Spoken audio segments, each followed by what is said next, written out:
ಎಲ್ಲರಿಗೂ ನಮಸ್ಕಾರ. ಸೊ ಇವತ್ತಿನ ಈ ವಿಡಿಯೋದಲ್ಲಿ ನಾವು ಇತ್ತೀಚೆಗೆ ಅಧಿಸೂಚನೆ ಹೊರಡಿಸಿರುವಂತ ಇಟ್ ಮೀನ್ಸ್ ಆಲ್ರೆಡಿ ಅಧಿಸೂಚನೆ ಹೊರಡಿಸಲಾಗಿದೆ ಲ್ಯಾಂಡ್ ಸರ್ವೇಯರ್ ಅಥವಾ ಭೂಮಾಪಕರ ಹುದ್ದೆಗಳ ಅಧ್ಯಯನದ ಬಗ್ಗೆ. ಸೊ ಒಂದು ಸೋರ್ಸಸ್ ಇರ್ಬೋದು, ಬುಕ್ಸ್ ಗಳಿರ್ಬೋದು, ಮತ್ತೆ ಹೇಗೆ ಓದಬೇಕು ಅನ್ನೋದ್ರ ಬಗ್ಗೆ ಬಹಳಷ್ಟು ಜನ ಕೇಳ್ತಾ ಇದ್ದೀರಿ. ಅದಕ್ಕೂ ಸಂಬಂಧಪಟ್ಟ ಹಾಗೆ ಇವತ್ತಿನ ಈ ವಿಡಿಯೋದಲ್ಲಿ ಸಂಪೂರ್ಣವಾದ ಮಾಹಿತಿಯನ್ನು ಹಂಚ್ಕೊಡ್ತಾ ಇದ್ದೀನಿ. ಸೊ ಯಾರೆಲ್ಲ ಲ್ಯಾಂಡ್ ಸರ್ವೇರ್ಗೆ ಅಪ್ಲೈ ಮಾಡಿದ್ರಿ, ಅದಕ್ಕೆ ಸಂಬಂಧಪಟ್ಟವ್ರು ಇದೀರಿ, ಸೊ ಅವರುಗಳು ಈ ವಿಡಿಯೋ ನೋಡಿದ್ರೆ ಖಂಡಿತ ನಿಮ್ಗೆ ಅನುಕೂಲ ಆಗುತ್ತೆ ಅನ್ನೋದ್ರಲ್ಲಿ ಸೊ ಸಂದೇಹ ಇಲ್ಲ. ಒಂದು 25-30 ನಿಮಿಷದಿರುತ್ತೆ ನೋಡಿ. ಸೊ ಈ ವಿಡಿಯೋದಲ್ಲಿ ಏನೆಲ್ಲ ಇರುತ್ತೆ, ನಂಬರ್ 1 ಪೋಸ್ಟ್ ಗಳ ಸಂಖ್ಯೆ, ಎಕ್ಸಾಮ್ ಪ್ಯಾಟರ್ನ್ ಹೇಗಿದೆ, ಸಿಲೆಬಸ್, ಮತ್ತ ಸೋರ್ಸಸ್ ಯಾವ್ದನ್ನ ಓದಬೇಕು ಮತ್ತೆ ಹೇಗೆ ಓದಬೇಕು, ಕೊನೆಗೆ ಕೆಲವೊಂದು ವಿಷಯಗಳಿರ್ತವೆ, ಅದು ಲ್ಯಾಂಡ್ ಸರ್ವೇರ್ ಜಾಬ್ ಬಗ್ಗೆ ಆಗಿರ್ಬೋದು ಮತ್ತೆ ಬೇರೆ ವಿಷಯಗಳ ಬಗ್ಗೆ ಆಗಿರ್ಬೋದು. ಸೊ ನೆನಪಿನಲ್ಲಿಡಿ, ಈಗಾಗಲೇ ಇದ್ರದ ಅಪ್ಲಿಕೇಶನ್ ಬಿಟ್ಟಿದ್ರು, ಅಪ್ಲಿಕೇಶನ್ ಕೂಡ ಹಾಕಿದ್ರಿ, ಅದೆಲ್ಲ ಕ್ಲೋಸ್ ಆಗಿದೆ. ಇದಕ್ಕೆ ಸಂಬಂಧಪಟ್ಟ ಹಾಗೆ ಆ ಜಾಬ್ ಹೇಗಿರುತ್ತದೆ ಏನೆಲ್ಲ ಅನ್ನೋದ್ರ ಬಗ್ಗೆ ಒಂದು ವಿಡಿಯೋ ಮಾಡಿದ್ದೀನಿ. ಸೊ ಅದನ್ನ ಟೆಲಿಗ್ರಾಮ್ ಅಲ್ಲಿ ಕೂಡ ಹಾಕಿರ್ತೀನಿ, ಮತ್ತೆ ನಿಮ್ಮ ಇದು ಯೂಟ್ಯೂಬ್ ಅಲ್ಲಿ ಕೂಡ ಇದೆ. ಸೊ ನೀವು ಹೆಚ್ಚಿನ ಯಾವುದೇ ಮಾಹಿತಿ ಬೇಕು ಅಂದ್ರೆ ಟೆಲಿಗ್ರಾಮ್ ಲಿಂಕ್ ಇರ್ತದೆ, ಅಲ್ಲಿ ಜಾಯಿನ್ ಆಗಿ ಸೊ ನೀವು ಪರ್ಸನಲ್ ಆಗಿ ಮೆಸೇಜ್ ಕೂಡ ಮಾಡಬಹುದು. ಅಲ್ಲಿ ಮಾಡಿದಾಗ ಏನೇ ಡೌಟ್ಸ್ ಇದ್ರೆ ನಿಮ್ಗೆ ರಿಪ್ಲೈನ ಮಾಡೋ ಪ್ರಯತ್ನ ಮಾಡ್ತೀನಿ. ಸರ್ ಟೋಟಲ್ ಪೋಸ್ಟ್ 750 ಅದಾವ್ರಿ. 2 ಸಲ ಸ್ಟಾರ್ಟಿಂಗ್ ಅಲ್ಲಿ ಕಡಿಮೆ ಇತ್ತು, ಆಮೇಲೆ ಮತ್ತೆ ಪೋಸ್ಟ್ ನ ಜಾಸ್ತಿ ಮಾಡಿದ್ರು. ಟೋಟಲ್ ಪ್ರೆಸೆಂಟ್ ಆಗಿ 750. ಇದರಲ್ಲಿ ಹೈದರಾಬಾದ್ ಕರ್ನಾಟಕ ಅಥವಾ HK 371J ಅಂತ ಏನ್ ಕಾನ್ಸ್ಟಿಟ್ಯೂಷನ್ ಅಲ್ಲಿ ಒಂದು ವಿಧಿ ಇದೆ, ಇದರ ಪ್ರಕಾರ ಕರ್ನಾಟಕದ ಸೊ ಕಲ್ಯಾಣ ಕರ್ನಾಟಕ ಭಾಗದ ಜಿಲ್ಲೆಗಳೇನಿದಾವೆ ಅವುಗಳಿಗೆ ಸಂಬಂಧಪಟ್ಟಂತ ಅಭ್ಯರ್ಥಿಗಳು ಮಾತ್ರ ಅರ್ಜಿ ಸಲ್ಲಿಸುವಂತ 190 ಪೋಸ್ಟ್. ನಾನ್ HK ಅಂತ ಎಲ್ಲಾ ಅಭ್ಯರ್ಥಿಗಳು ಅರ್ಜಿ ಸಲ್ಲಿಸಬೇಕಾದಂತ ಪೋಸ್ಟ್ಗಳು. ಸೊ ಪ್ರತ್ಯೇಕವಾಗಿ ಅರ್ಜಿಯನ್ನ ಸಲ್ಲಿಸಲು ಬಿಟ್ಟಿದ್ರು, ಅಪ್ಲೈ ನೋಟಿಫಿಕೇಶನ್ ಇತ್ತು. ಸೊ ಪ್ರೆಸೆಂಟ್ ಆಗಿರುವ ಒಂದು ನೇಮಕಾತಿ ವಿಧಾನಗಳ ಪ್ರಕಾರ HK ಮತ್ತು ನಾನ್ HK ಸಪರೇಟ್ ನೋಟಿಫಿಕೇಶನ್ ಹೊರಡಿಸಲಾಗಿರ್ತದೆ. ಸೊ HK ನಾನ್ HK ಎರಡಕ್ಕೂ ಅಪ್ಲೈ ಮಾಡಿದಂತವ್ರು 2 ಎಕ್ಸಾಮ್ ಬರೀಬೇಕಾಗುತ್ತೆ. ಸೊ 2 ಸೆಲೆಕ್ಷನ್ ಆದ್ರೆ ಏನ್ ಮಾಡ್ಬೇಕು, ಯಾವ್ದಾದ್ರು ಒಂದಕ್ಕೆ ಹೋಗ್ಬೇಕು, ಯಾವ್ದಕ್ ಹೋಗಲ್ಲ ಅಂತ ನೀವೇನಾದ್ರೂ ಅವ್ರು ಕೇಳ್ತಾರೆ, KPSC ಅವ್ರು ಕೇಳ್ತಾರೆ. ಸೊ ಸೆಲೆಕ್ಷನ್ ಆದ್ಮೇಲೆ ಅದ್ರ ಬಗ್ಗೆ ನನಗೆ ಕೇಳಿ ಅದ್ರ ಬಗ್ಗೆ ಮಾಹಿತಿ ನೀಡ್ತೀನಿ. ಅಪ್ಲೈ ಮಾಡುವಾಗ್ಲೇ ಓದುವಾಗ್ಲೇ ಅಂತ ತುಂಬಾ ಓವರ್ ಥಿಂಕ್ ಮಾಡಕ್ ಹೋಗ್ಬೇಡ್ರಿ, ಯಾಕಂದ್ರೆ ಅಪ್ಲೈ ಮಾಡಿದ ತಕ್ಷಣ ಸೆಲೆಕ್ಷನ್ ಆಗುದಿಲ್ಲ. It's common thing. ನೆಕ್ಸ್ಟ್ ಸರಿ ಎಕ್ಸಾಮ್ ಡೇಟ್ ಪ್ರೊಬೇಬಲ್ ಆಗಿ KPSC ಅಫಿಷಿಯಲ್ ಅನೌನ್ಸ್ ಮಾಡಿಲ್ಲ ಅಂತಂದ್ರು ಕೂಡ ಸೊ ಒಂದು ಸಂಭಾವ್ಯ ದಿನಾಂಕಗಳನ್ನು ನೀಡಲಾಗಿದೆ, ಬಟ್ ಚೇಂಜ್ ಮಾಡ್ತಾರೆ. ಜೂನ್ 1 ಇದು HKದ್ದು, ನಾನ್ HKದ್ದು ಇನ್ನೂ ಬಿಟ್ಟಿಲ್ಲ, ಜೂನ್ ಜುಲೈಯಲ್ಲಿ ಬಿಡ್ತಾರೆ. ಸೊ ಈ ಡೇಟ್ಗಳು ಇನ್ನೂ ಕೂಡ ಎಕ್ಸ್ಟೆಂಡ್ ಆಗ್ಬೋದು, ಬಟ್ ಇವಾಗ ಇಷ್ಟೇ ಅಂದ್ಕೊಂಡ್ರು. ಫೆಬ್ರವರಿ, ಈಗ ಜನವರಿ ಎಂಡಿಗೆ ಇದೆ, February, so March, April, May, minimum 4 to 5 months ನಿಮ್ಗೆ ಟೈಮ್ ಸಿಗುತ್ತೆ. ಸೊ 4 to 5 ಮಂತ್ಸ್ ಅಂತ ಕೇಳಿದ್ರೆ 3-4 12 150 ದಿನಗಳು. ಸೊ 152 ಡೇಸ್ ಅಲ್ಲಿ 10 ಡೇಸ್ ಕಳೆದ್ರು ಕೂಡ ಸೊ 140 ದಿನಗಳು ನಿಮ್ಗೆ ಟೈಮ್ ಸಿಗುತ್ತದೆ. ಇಷ್ಟು ದಿನಗಳ ನಿರಂತರ ಅಧ್ಯಯನ ಮಾಡಿದ್ರೆ ಸೊ ನೀವೇನ್ ಜೀರೋ ಇದ್ರು ಕೂಡ ಡೆಡಿಕೇಶನ್ ಮಾಡಿದ್ರೆ, ಅನೆಸ್ಟಿಯಾಗಿ ಮಾಡಿದ್ರೆ ಖಂಡಿತ ಥ್ರೂ ಆಗೋದಿಲ್ಲ. ಸರ್ ಎಕ್ಸಾಮ್ ಪ್ಯಾಟರ್ನ್ ಇಲ್ಲಿ MCQ ಆಧಾರದ ಮೇಲೆ ಇರುತ್ತೆ. 2 ಪತ್ರಿಕೆಗಳು ಇರ್ತವೆ, 2 ಪೇಪರ್ ಇರ್ತವೆ. ಸೊ 4 ಆನ್ಸರ್ ಇರ್ತವೆ MCQ in the sense you know very well. ಕೆಲವೊಬ್ಬರಿಗೆ ಜಸ್ಟ್ PUC ಮುಗಿರ್ತಾರೆ, ಡಿಗ್ರಿ ಇರ್ತದೆ ಅಂತವ್ರಿಗೆ ಗೊತ್ತಿರೋದಿಲ್ಲ. ಹಾಗಾಗಿ ಹೇಳ್ತೀನಿ, ನಿಮ್ಗೆ ಒಂದು ಪ್ರಶ್ನೆ ಕೇಳಿರ್ತಾರೆ, 4 ಉತ್ತರಗಳಿರ್ತವೆ, ಅದಕ್ಕೆ MCQ ಆಧಾರಿತ, ಬಹು ಆಯ್ಕೆ ಮಾದರಿ. GK ಪೇಪರ್ ಒಂದಿರ್ತದೆ, 100 ಕ್ವಶನ್ಸ್ ಇರ್ತವೆ, 200 ಮಾರ್ಕ್ಸ್ ಇರ್ತವೆ. ಇನ್ನೂ ಒಂದು ನಿರ್ದಿಷ್ಟ ಪತ್ರಿಕೆ ಅಥವಾ ಸ್ಪೆಸಿಫಿಕ್ ಪೇಪರ್ ಅಂತ ಕರಿತೀವಿ. ಈ ಪತ್ರಿಕೆಯಲ್ಲಿ ಸೇಮ್ 100 ಕ್ವಶನ್ಸ್ ಇರ್ತವೆ, 200 ಅಂಕಗಳಿರ್ತವೆ. Total so 400 marks in the sense 200 questions matter ಆಗುತ್ತೆ. ಸೊ ಇದು ಎಕ್ಸಾಮ್ ಸಿಂಪಲ್ ಪ್ಯಾಟರ್ನ್. ಈಗ ನಾವು ಪೇಪರ್ 1 ನೋಡೋದಾದ್ರೆ 100 ಕ್ವಶನ್ಸ್ MCQ ಇರ್ತವೆ, 200 ಮಾರ್ಕ್ಸ್ ಇರ್ತವೆ, 2 ಗಂಟೆ ಸಮಯ ಇರ್ತದೆ. KPSC ಅವರು ಈಗಾಗಲೇ ಬಿಟ್ಟಿರುವಂತ ಪಠ್ಯಕ್ರಮದಲ್ಲಿ ಜಸ್ಟ್ ಇಷ್ಟೇ ಕೊಟ್ಟಾರ. ಪೇಪರ್ 1 ಜನರಲ್ಸ್ ಪೇಪರ್, ಇಲ್ಲಿ ಏನಂತ ಕೊಟ್ಟಾರ, covering general knowledge topics related to current events. It means number 1 current events ಇದೆ ಅಂತ.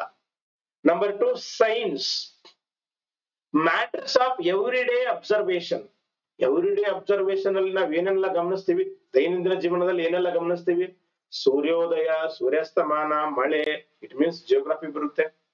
ಸೊ ರಾಷ್ಟ್ರಪತಿ ಆಗ್ತಾರೆ, ರಾಜ್ಯಪಾಲರಾಗ್ತಾರೆ, ಇವೆಲ್ಲ ಎವ್ರಿಡೇ ನಡೀತಾನೆ ಇರ್ತಾವಲ್ರಿ. ಕಾನ್ಸ್ಟಿಟ್ಯೂಷನ್ ಬರ್ತದೆ, ಹೆಚ್ಚು ಕಡಿಮೆ ಇದೆಲ್ಲ ಕವರ್ ಆಗುತ್ತದೆ. Practical knowledge as may be expected by the person, ಈ ಒಂದು ಕ್ವಾಲಿಫಿಕೇಶನ್ ಇರುವಂತ ಒಂದು ಪ್ರಾಕ್ಟಿಕಲ್ ನಾಲೆಜ್, ಅಗೇನ್ ಇಲ್ಲಿ ಮೆಂಟಲ್ ಎಬಿಲಿಟಿಗಳೆಲ್ಲ ಕವರ್ ಆಗ್ತದೆ. ಒಟ್ಟಿನಲ್ಲಿ ಈ ತರ ಸಿಂಪಲ್ ಕೊಟ್ಟಾಗ ಒಂದು ಜಿ ಕೆ ಪೇಪರ್ ಅಂದ್ರೆ ಇವೆಲ್ಲ ವಿಷಯಗಳು ಇರ್ಬೇಕಾಗುತ್ತೆ. ಒಂದು ಜಿ ಕೆ ಪೇಪರ್ ಅಂದ್ರೆ ಇವೆಲ್ಲ ವಿಷಯಗಳು ಇರ್ಬೇಕಾಗುತ್ತೆ. ಮೇ ಬಿ ಕೆಲವೊಂದು ಸಂದರ್ಭದಲ್ಲಿ ಒಂದು ಕ್ವಶನ್, ಒಂದ್ ಯಾವ್ದು ಸಬ್ಜೆಕ್ಟ್ ಮೇಲೆ ಕ್ವಶನ್ ಬರದೇ ಇರಬಹುದು, ಬಟ್ ನಾರ್ಮಲಿ ಇವು ಬರ್ತವೆ. ಸೊ ಈ ಒಂದು ಎಕ್ಸಾಮ್ PUC ಸೈನ್ಸ್ ಮ್ಯಾಥ್ಸ್ ಅಲ್ಲಿ 60 ಮಾರ್ಕ್ಸ್ ತಗೊಂಡಂತವ್ರು, ಬಿ ಇಂಜಿನಿಯರಿಂಗ್ ಅವರು ಇಂಥವ್ರೆ ಅಪ್ಲೈ ಮಾಡೋ, ಓನ್ಲಿ ಸೈನ್ಸ್ ಬ್ಯಾಕ್ ಗ್ರೌಂಡ್ ಮೇಲೆ ಮಾತ್ರ ಈ ಒಂದು ಎಕ್ಸಾಮ್ಗೆ ಅಪ್ಲೈ ಮಾಡ್ಬೇಕಾಗಿತ್ತು. ಹಾಗಾಗಿ ಈ ಎಕ್ಸಾಮ್ ಅಲ್ಲಿ ಬಹಳಷ್ಟು ಕ್ವಶನ್ಸ್ಗಳು ವಿಜ್ಞಾನಕ್ಕೆ ಸಂಬಂಧಪಟ್ಟಂಗೆ ಬರಬಹುದು. ಸಿಲೆಬಸ್ ಅಲ್ಲಿ ಪ್ರಚಲಿತ ಘಟನೆಗಳು ಕೇಳಿರುವುದರಿಂದ ಜಾಸ್ತಿ ಬರಬಹುದು. ಪ್ರಾಕ್ಟಿಕಲ್ ನಾಲೆಜ್ ಅಂದ್ರೆ ಮೆಂಟಲ್ ಎಬಿಲಿಟಿ ರಿಲೇಟೆಡ್ ಬಹಳ ಬರಬಹುದು. ಸೊ ಭೂಗೋಳ ಶಾಸ್ತ್ರದಲ್ಲಿ ಬಹಳ ಬರಬಹುದು ಮಿನಿಮಮ್. ಇದನ್ನ ಬಿಟ್ಟು ಕೂಡ ಯಾವ ಉಳಿತವೆ, ಇತಿಹಾಸ ಮತ್ತು ಸಂವಿಧಾನ ಖಂಡಿತ ಕ್ವಶನ್ ಬಂದೇ ಬರ್ತವೆ. ಸೊ ಒಟ್ಟಿನಲ್ಲಿ ಈ 7 ಸಬ್ಜೆಕ್ಟ್ ಗಳನ್ನ ಕವರ್ ಮಾಡಿದ್ರೆ ನೀವು ಸೇಫ್ ಇರ್ತೀರಿ. ಚೆನ್ನಾಗಿ ಓದಿದ್ರೆ, ಇನ್ ಡೆಪ್ತ್ ಆಗಿ ಓದಿದ್ರೆ ಸೇಫ್ ಇರ್ತೀರಿ. ಸೊ ಈ ಪತ್ರಿಕೆಯಲ್ಲಿ ಕ್ವಶನ್ ಪೇಪರ್ ಕ್ವಾಲಿಟಿ ಇದೆಯಾ ಅಂತ, ನಾ ಸಿಂಪಲ್ ಈಸಿ ಅಲ್ಲ, ಕ್ವಾಲಿಟಿ ಕ್ವಶನ್ ಪೇಪರ್ ಇದ್ರೆ 70 ಮಾಡಿದ್ರೆ ವೆರಿ ಸೇಫ್ ಸ್ಕೋರ್. ಸೊ 60 ಮಾಡಿದ್ರು ಕೂಡ ಸೇಫ್ ಒಳ್ಳೆ score, depend upon second paper ಹೇಗೆ ಅಂತ. ಇದು ಜಿ ಕೆ ಯಾವ ಸಬ್ಜೆಕ್ಟ್ ಇರ್ತವೆ, ಏನ್ ಓದಬೇಕು, ಯಾವ ಸಬ್ಜೆಕ್ಟ್ ಓದಬೇಕು ಅಂತ. ಸರಿ ಸರ್, ಈ ಸಬ್ಜೆಕ್ಟ್ ಗಳಿಗೆ ಏನ್ ಓದಬೇಕು? ಸೊ ಇಲ್ಲಿ ನಾವು ಜಾಸ್ತಿ ಗಮನ ಕೊಡಬೇಕಾಗಿರುವಂತ ಒಂದು ಸಬ್ಜೆಕ್ಟ್ ಗಳು ಹೇಳ್ತೀನಿ ನೋಡ್ರಿ. ಮಿಕ್ಕಿದ್ ಕೊಡಬಾರ್ದು ಅಂತ ಅಲ್ಲ, ಇವುಗಳ ಮೇಲೆ ನಾನು ಗಮನಿಸಿರುವ ಹಾಗೆ KPSC ಈ ಸ್ಪೆಸಿಫಿಕ್ ಕ್ವಾಲಿಫಿಕೇಶನ್ ಇರುತ್ತಲ್ಲ, ಅದರಲ್ಲಿ ವಿಶೇಷವಾಗಿ ಸೈನ್ಸ್ ರಿಲೇಟೆಡ್, ಸೊ ವಿಜ್ಞಾನಕ್ಕೆ ಬಹಳ ಸಲ ಕೇಳ್ತಾರೆ ಅಷ್ಟೇ, ಫಿಸಿಕ್ಸ್ ರಿಲೇಟೆಡ್, ಕೆಮಿಸ್ಟ್ರಿ, ಇವುಗಳ ಮೇಲೆ ಬಹಳ ಕ್ವಶನ್ ಬರ್ತವೆ. ಮತ್ತೆ ಮೆಂಟಲ್ ಎಬಿಲಿಟಿ ಮೇಲೆ ಕೂಡ ಮಿನಿಮಮ್ 15ರಿಂದ 20 ಕ್ವಶನ್ಸ್ ಬರುವ ಸಾಧ್ಯತೆ. ಭೂಗೋಳ ಶಾಸ್ತ್ರದ ಮೇಲೆ 20ಕ್ಕಿಂತ ಜಾಸ್ತಿ ಕ್ವಶನ್ಸ್ ಬರುವ ಸಾಧ್ಯತೆ. ಇವುಗಳನ್ನು ಚೆನ್ನಾಗಿ ಅಧ್ಯಯನ ಮಾಡೋದು ಉತ್ತಮ. ಸರಿ ಸರಿ, ಈ ಕರೆಂಟ್ ಅಫೇರ್ಸ್ ಏನ್ ಓದ್ಬೇಕು? ಸೊ ನಾನಿಲ್ಲಿ ಹೇಳುವಂತದ್ದು ನಿಮ್ಗೆ ಗೊತ್ತಾಗ್ಲಿ ಅಂತ. ನೀವ್ ಯಾರ್ದು ಫಾಲೋವರ್ ಇದೀನಿ, ನಾನು ಯಾರ್ದು ಫಾಲೋವರ್ ಇದೀನಿ ಅವಶ್ಯಕತೆ ನನಗಿಲ್ಲ. ಸೊ ನಿಮ್ಗೆಲ್ಲರಿಗೂ ಒಂದ್ ವೇಳೆ ಮುಂಚೆ ನನ್ನ ಬಗ್ಗೆ ಗೊತ್ತಿದ್ರೆ ನಿಮ್ಗೆ ಗೊತ್ತಿರ್ತದೆ. ಸೊ ನನ್ನನ್ನ ದ್ವೇಷ ಮಾಡಿದ್ರು ಪರವಾಗಿಲ್ಲ, ನನಗನ್ಸಿದ್ದನ್ನ ನಾನು ಹೇಳ್ತೀನಿ. ಇಲ್ಲಿ ನಾನು ಹೇಳಿದ ಮ್ಯಾಗಝಿನ್ಗಳು ನೀವು ಯಾವುದೇ ಮ್ಯಾಗಝಿನ್ ಓದಿ, just I how to name the to any one magazine, ಅದಕ್ಕೋಸ್ಕರ ಇವ್ನು ತಗೊಂಡಿದ್ದೀನಿ. ಖಂಡಿತ ಉತ್ತಮ ಅದಾವೆ, ನಾನು ಓದಿದ ಪ್ರಕಾರ ಚೆನ್ನಾಗದಾವೆ, ನೋಡೋಣ. ಸೊ ಕರೆಂಟ್ ಅಫೇರ್ಸ್ ಮೇಲೆ 10 ಕ್ವಶನ್ ಬರ್ಬೋದು, 25 ತನಕ ಬರ್ಬೋದು. ಇಲ್ಲಿ ಎಷ್ಟು ತಿಂಗಳು ಓದ್ಬೇಕು ಸರ್? ಯಾವುದೇ ಎಕ್ಸಾಮ್ ಓದಿ ನೀವು ಎಕ್ಸಾಮ್ ಯಾವ ತಿಂಗಳು ನಡೆಯುತ್ತೆ? ಜೂನ್ ತಿಂಗಳು ಎಕ್ಸಾಮ್ ನಡೀತದೆ 2025 ಅಂದ್ರೆ ಮಿನಿಮಮ್ 2024 ಜೂನ್ ತನಕ ಓದ್ಬೇಕು. ಇದು ಮಿನಿಮಮ್ ರೀ. ಕೆಲವೊಂದು ಸಂದರ್ಭದಲ್ಲಿ 5-6 ತಿಂಗಳ ತನಕ ಬರ್ತವೆ, ಅದು ಬೇರೆ ಮಾತು. ಹೆಂಗ್ ಬರ್ತಾವೆ, ಹೇಗ್ ಬರ್ತಾವೆ, ಕ್ವಶನ್ ಪೇಪರ್ ತೆಗೆರೆ ಬಿಟ್ರೆ ಬ್ಯಾರ್ನರಿಗೆ ಬರುವುದಿಲ್ಲ, ಯಾಕಂದ್ರೆ ಗೊತ್ತಿರೋದಿಲ್ಲ. ಯಾರು ಕೂಡ, ನಾನಿರ್ಬಹುದು, ಇನ್ನೊಬ್ಬ ಯಾರೇ IAS ಟಾಪರ್ ಕೂಡ ಇರ್ಬಹುದು, ಆ ಎಕ್ಸಾಮ್ ಅಲ್ಲಿ ಕ್ಲಿಕ್ ಆಗೋದಕ್ಕೆ ಅವ ಓದಿದ್ದು ಸಕ್ಸಸ್ ಆಗಿದ್ರೆ ಅದ್ ಹೇಳ್ತಾರೆ, ಆಗ್ಲಿಲ್ಲ ಅಂತ ಕೇಳಿದ್ರೆ ನಾನು ಹೇಳೋದಿಲ್ಲ. ಹಿಂದೆ ನಡೆದಂತ ಎಕ್ಸಾಮ್ಗಳ ಆಧಾರದ ಮೇಲೆ ಹೇಳೋದಾದ್ರೆ ಮಿನಿಮಮ್ 12 ಮಂತ್ಸ್ ಓದೋದು ಉತ್ತಮ. ಸರ್ ಸಾಕ? ಟೈಮ್ ಇದ್ರು 2024 ಜನವರಿ ಎಂದು ಪರ್ಫೆಕ್ಟ್ ಇದ್ರು ಇನ್ನೂ ಬೆಟರ್. ಯಾರಿಗೆ ಕರೆಂಟ್ ಅಫೇರ್ಸ್ ಮೇಲೆ ಹೋಲ್ಡಿಂಗ್ ಇರುತ್ತೋ ಹೆಚ್ಚು ಕಡಿಮೆ ಬೇರೆ ಸಬ್ಜೆಕ್ಟ್ಗಳು ಚೀಜಿ ಅರ್ಥ ಆಗ್ತವೆ. ಹೋಲ್ಡಿಂಗ್ ಅಂತ ಕೇಳಿದ್ರೆ ರಟ್ಟ ಹೊಡಿಯೋದಲ್ಲ, ಅರ್ಥ ಮಾಡ್ಕೊಂಡು ಪ್ರಾಕ್ಟಿಕಲ್ ನಾಲೆಜ್ ಇರ್ಬೇಕು. ಎಲ್ಲಿ ನಡೆಯಕತ್ತದೆ, ಯಾಕೆ ಅಮೆರಿಕ ಅಧ್ಯಕ್ಷ ಚುನಾವಣೆ ತುಂಬಾ ಇಂಪಾರ್ಟೆಂಟ್, ಯಾಕೆ ಅಮೆರಿಕ ತೆಗೆದುಕೊಳ್ಳುವಂತ ನಿರ್ಧಾರಗಳು ಜಗತ್ತಿನ ಆರ್ಥಿಕತೆಯ ಮೇಲೆ ಪರಿಣಾಮ ಬೀರ್ತವೆ, ಆ ಹರಿವಿರ್ಬೇಕು. ಸುಮ್ಮನೆ ರಟ್ಟ ಹೊಡೆದು ಪ್ಲೇಂಟ್ ಯಾರು ಟ್ರಂಪ್ ಆದ, ಅವನಿಂದ ಯಾರು ಟ್ರಂಪ್ ಆದ, ರಟ್ಟ ಹೊಡೆಯೋದು ಬೇರೆ. Something you have to feel it, sense ಮಾಡ್ಬೇಕು ಅದನ್ನ. ಆವಾಗ ಇಂಟರ್ನ್ಯಾಷನಲ್ ರಿಲೇಷನ್ ಚೆನ್ನಾಗಿ ಅರ್ಥ ಆಗತ್ತೆ, ಸೊ ಸಂವಿಧಾನ ಚೆನ್ನಾಗಿ ಅರ್ಥ ಆಗುತ್ತೆ. ನೆಕ್ಸ್ಟ್ ಟೈಮ್ ಇದ್ರೆ ಸರ್ ನಾನು ಯೂಟ್ಯೂಬ್ ವಿಡಿಯೋ ನೋಡಿ ಪರವಾಗಿಲ್ಲ, ನೀವ್ ಯಾವ್ದೋ ಓದ್ತಾ ಇದ್ರಿ ಅಂದ್ರೆ ಓದಿ. ನಾನ್ ಮ್ಯಾಗಝಿನ್ ಬೇರೆದ್ ಯಾವ್ದೋ ಓದ್ತಾ ಇದ್ರೆ ಓದಿ, ನೋ ಪ್ರಾಬ್ಲಮ್. ನಾನು ಎಲ್ಲ ಹೇಳಕ್ ಆಗೋದಿಲ್ಲ ಅಂತ ಹೇಳಿದಷ್ಟೇ. ಸೊ ಯಾರೇ ಒಂದ್ ಮ್ಯಾಗಝಿನ್ ಮಾಡಿ ಚೆನ್ನಾಗಿ ಇರ್ತದೆ. ಸೊ ನೀವ್ ಚೆನ್ನಾಗಿದೆ ಅಂತ ನಾನ್ ಆಗಿರ್ಬೋದು, ಇನ್ನೂ ಬೇರೆ ಸಕ್ಸಸ್ ಆದ ಒಂದು ಫೀಡ್ಬ್ಯಾಕ್ ಬೇಕಾಗಿಲ್ಲ. ನೀವೇ ಹಿಂದೆ ನಡೆದಂತ ಎಕ್ಸಾಮ್ ನೋಡಿ ಹೆಂಗ ಒಂದ್ ವರ್ಷದಿಂದ ಓದ್ಬೇಕಲ್ಲ, ಬಂದವಿಲ್ಲ ಅಂತ ನಿಮ್ಗೆ ಗೊತ್ತಾಗುತ್ತೆ. ಕೆಲವೊಂದ್ಸಲ ಬರ್ತವೆ, ಕೆಲವೊಂದ್ಸಲ ಬರುವುದಿಲ್ಲ, ಅದೊಂಥರ ಜೋಜಾಟ ಇದ್ದಂಗೆ ಅದು. ಸೊ ನಾರ್ಮಲ್ ಆಗಿ ಬರ್ತವೆ, ಕೆಲವೊಂದ್ ಸಂದರ್ಭದಲ್ಲಿ ಬರುವುದಿಲ್ಲ ಅಷ್ಟೇ. ಅಮರ್ ಕ್ಲಾಸ್ ಅಂತ ನಮ್ಮ ಪೋತ್ನಾಳ್ ಸರ್ ಪ್ರೊಫೆಸರ್ ಅದರ ರೆಗ್ಯುಲರ್ ಕ್ಲಾಸ್ ಮಾಡ್ತಾ ಇರ್ತಾರೆ. ಸೊ ಇಂಡೆಪ್ ಕ್ಲಾಸಸ್ ನ ಮಾಡ್ತಾರೆ, ಯೂಸ್ಫುಲ್ ಆಗಿ ನಿಮ್ಗೆ ಟೈಮ್ ಸಿಕ್ಕರೆ ನೋಡಿ. ಆಫೀಸರ್ಸ್ ಆಟ ಬರ ಸರ್ ಕೂಡ ನಮ್ ಕನ್ನಡದಲ್ಲಿ ಬಹಳ ಸಲ ಸುಮಾರು ಜನ ನೋಡಿದೀನಿ ನಾನು. ಇವರಿಬ್ರು ರೆಗ್ಯುಲರ್ ಆಗಿ ಮಾಡ್ತಾರೆ, ಇಟ್ ಮೀನ್ಸ್ ವಾರದಲ್ಲಿ 1-2. ಸೊ ಎರಡು ವಾರಕ್ಕೊಂದು ಎಲ್ಲ ಕವರ್ ಮಾಡ್ತಾರೆ ಟಾಪಿಕ್ಸ್ ಗಳನ್ನ. ಈ ವಿಡಿಯೋ ಜೊತೆಗೆ ಮ್ಯಾಗಝಿನ್ ಓದಿದ್ರೆ ಬೆಟರ್ ನೋಡ್ರಿ. ಮ್ಯಾಗಝಿನ್ ಮಿಸ್ ಮಾಡಬಾರದು ಅನ್ನೋದು ನನ್ನ ವೈಯಕ್ತಿಕ ಅಭಿಪ್ರಾಯ. ಸೊ ಯಾಕಂತ ಕೇಳಿದ್ರೆ ಮ್ಯಾಗಝಿನ್ ಗಳನ್ನ ಬೇರೆ ಬಂದಿರುವುದಿಲ್ಲ, ಅವು ಕೂಡ ಇಂದು ನ್ಯೂಸ್ ಪೇಪರ್ ಗಳನ್ನ, ವೆಬ್ಸೈಟ್ ಗಳನ್ನ, so press information bureau, so PIB ಇವುಗಳನ್ನ ರೆಫರ್ ಮಾಡಿ ಬರೆದಿರ್ತಾರೆ. ಸೊ ಹಾಗಾಗಿ ಇಟ್ ಇಸ್ ಬೆಟರ್. ನೆಕ್ಸ್ಟ್ ಸಾಮಾನ್ಯ ವಿಜ್ಞಾನ ಮತ್ತು ತಂತ್ರಜ್ಞಾನ, ಇದರಲ್ಲಿ EVS ಕೂಡ ಕವರ್ ಆಗುತ್ತೆ, ಎನ್ವಿರಾನ್ಮೆಂಟ್ ಕೂಡ ಕವರ್ ಆಗುತ್ತೆ. ಇಲ್ಲಿ ಸ್ಪೆಸಿಫಿಕ್ ಪೇಪರ್ ಫಿಸಿಕ್ಸ್ ಅಲ್ಲಿ ಕೂಡ ಮಿನಿಮಮ್ 10 ಕ್ವಶನ್ಸ್ ಬರ್ತವೆ, ಅಲ್ಲಿ 20 ಕ್ವಶನ್ಸ್ ಬರ್ತವೆ. ಹಾಗಾಗಿ ಸೈನ್ಸ್ ಅಲ್ಲಿ ಫಿಸಿಕ್ಸ್, ಇಟ್ ಮೀನ್ಸ್ ಭೌತಶಾಸ್ತ್ರ, ರಸಾಯನಶಾಸ್ತ್ರ, ಬಯಾಲಜಿ ಪ್ಲಸ್ EVS. ಸರ್ ನಾನು ಯಾವಾಗ್ಲೂ ಹೇಳ್ತೀನಿ, ಮತ್ತೆ ಸುಮಾರು ಜನ ಕೂಡ ಸಕ್ಸಸ್ ಆದವರು ಕೂಡ ಹೇಳಿದ್ದಾರೆ. ಸೊ ನಿಮಗೆ ನಾನು ಸರ್ BA ಇದ್ದೀನಿ, ಕಾಮರ್ಸ್ ಇದ್ದೀನಿ, ಸೈನ್ಸ್ ಅರ್ಥ ಆಗೋದಿಲ್ಲ, ರಟ್ಟ ಹೊಡೆದ್ರು ಯೂಸ್ ಇಲ್ಲ.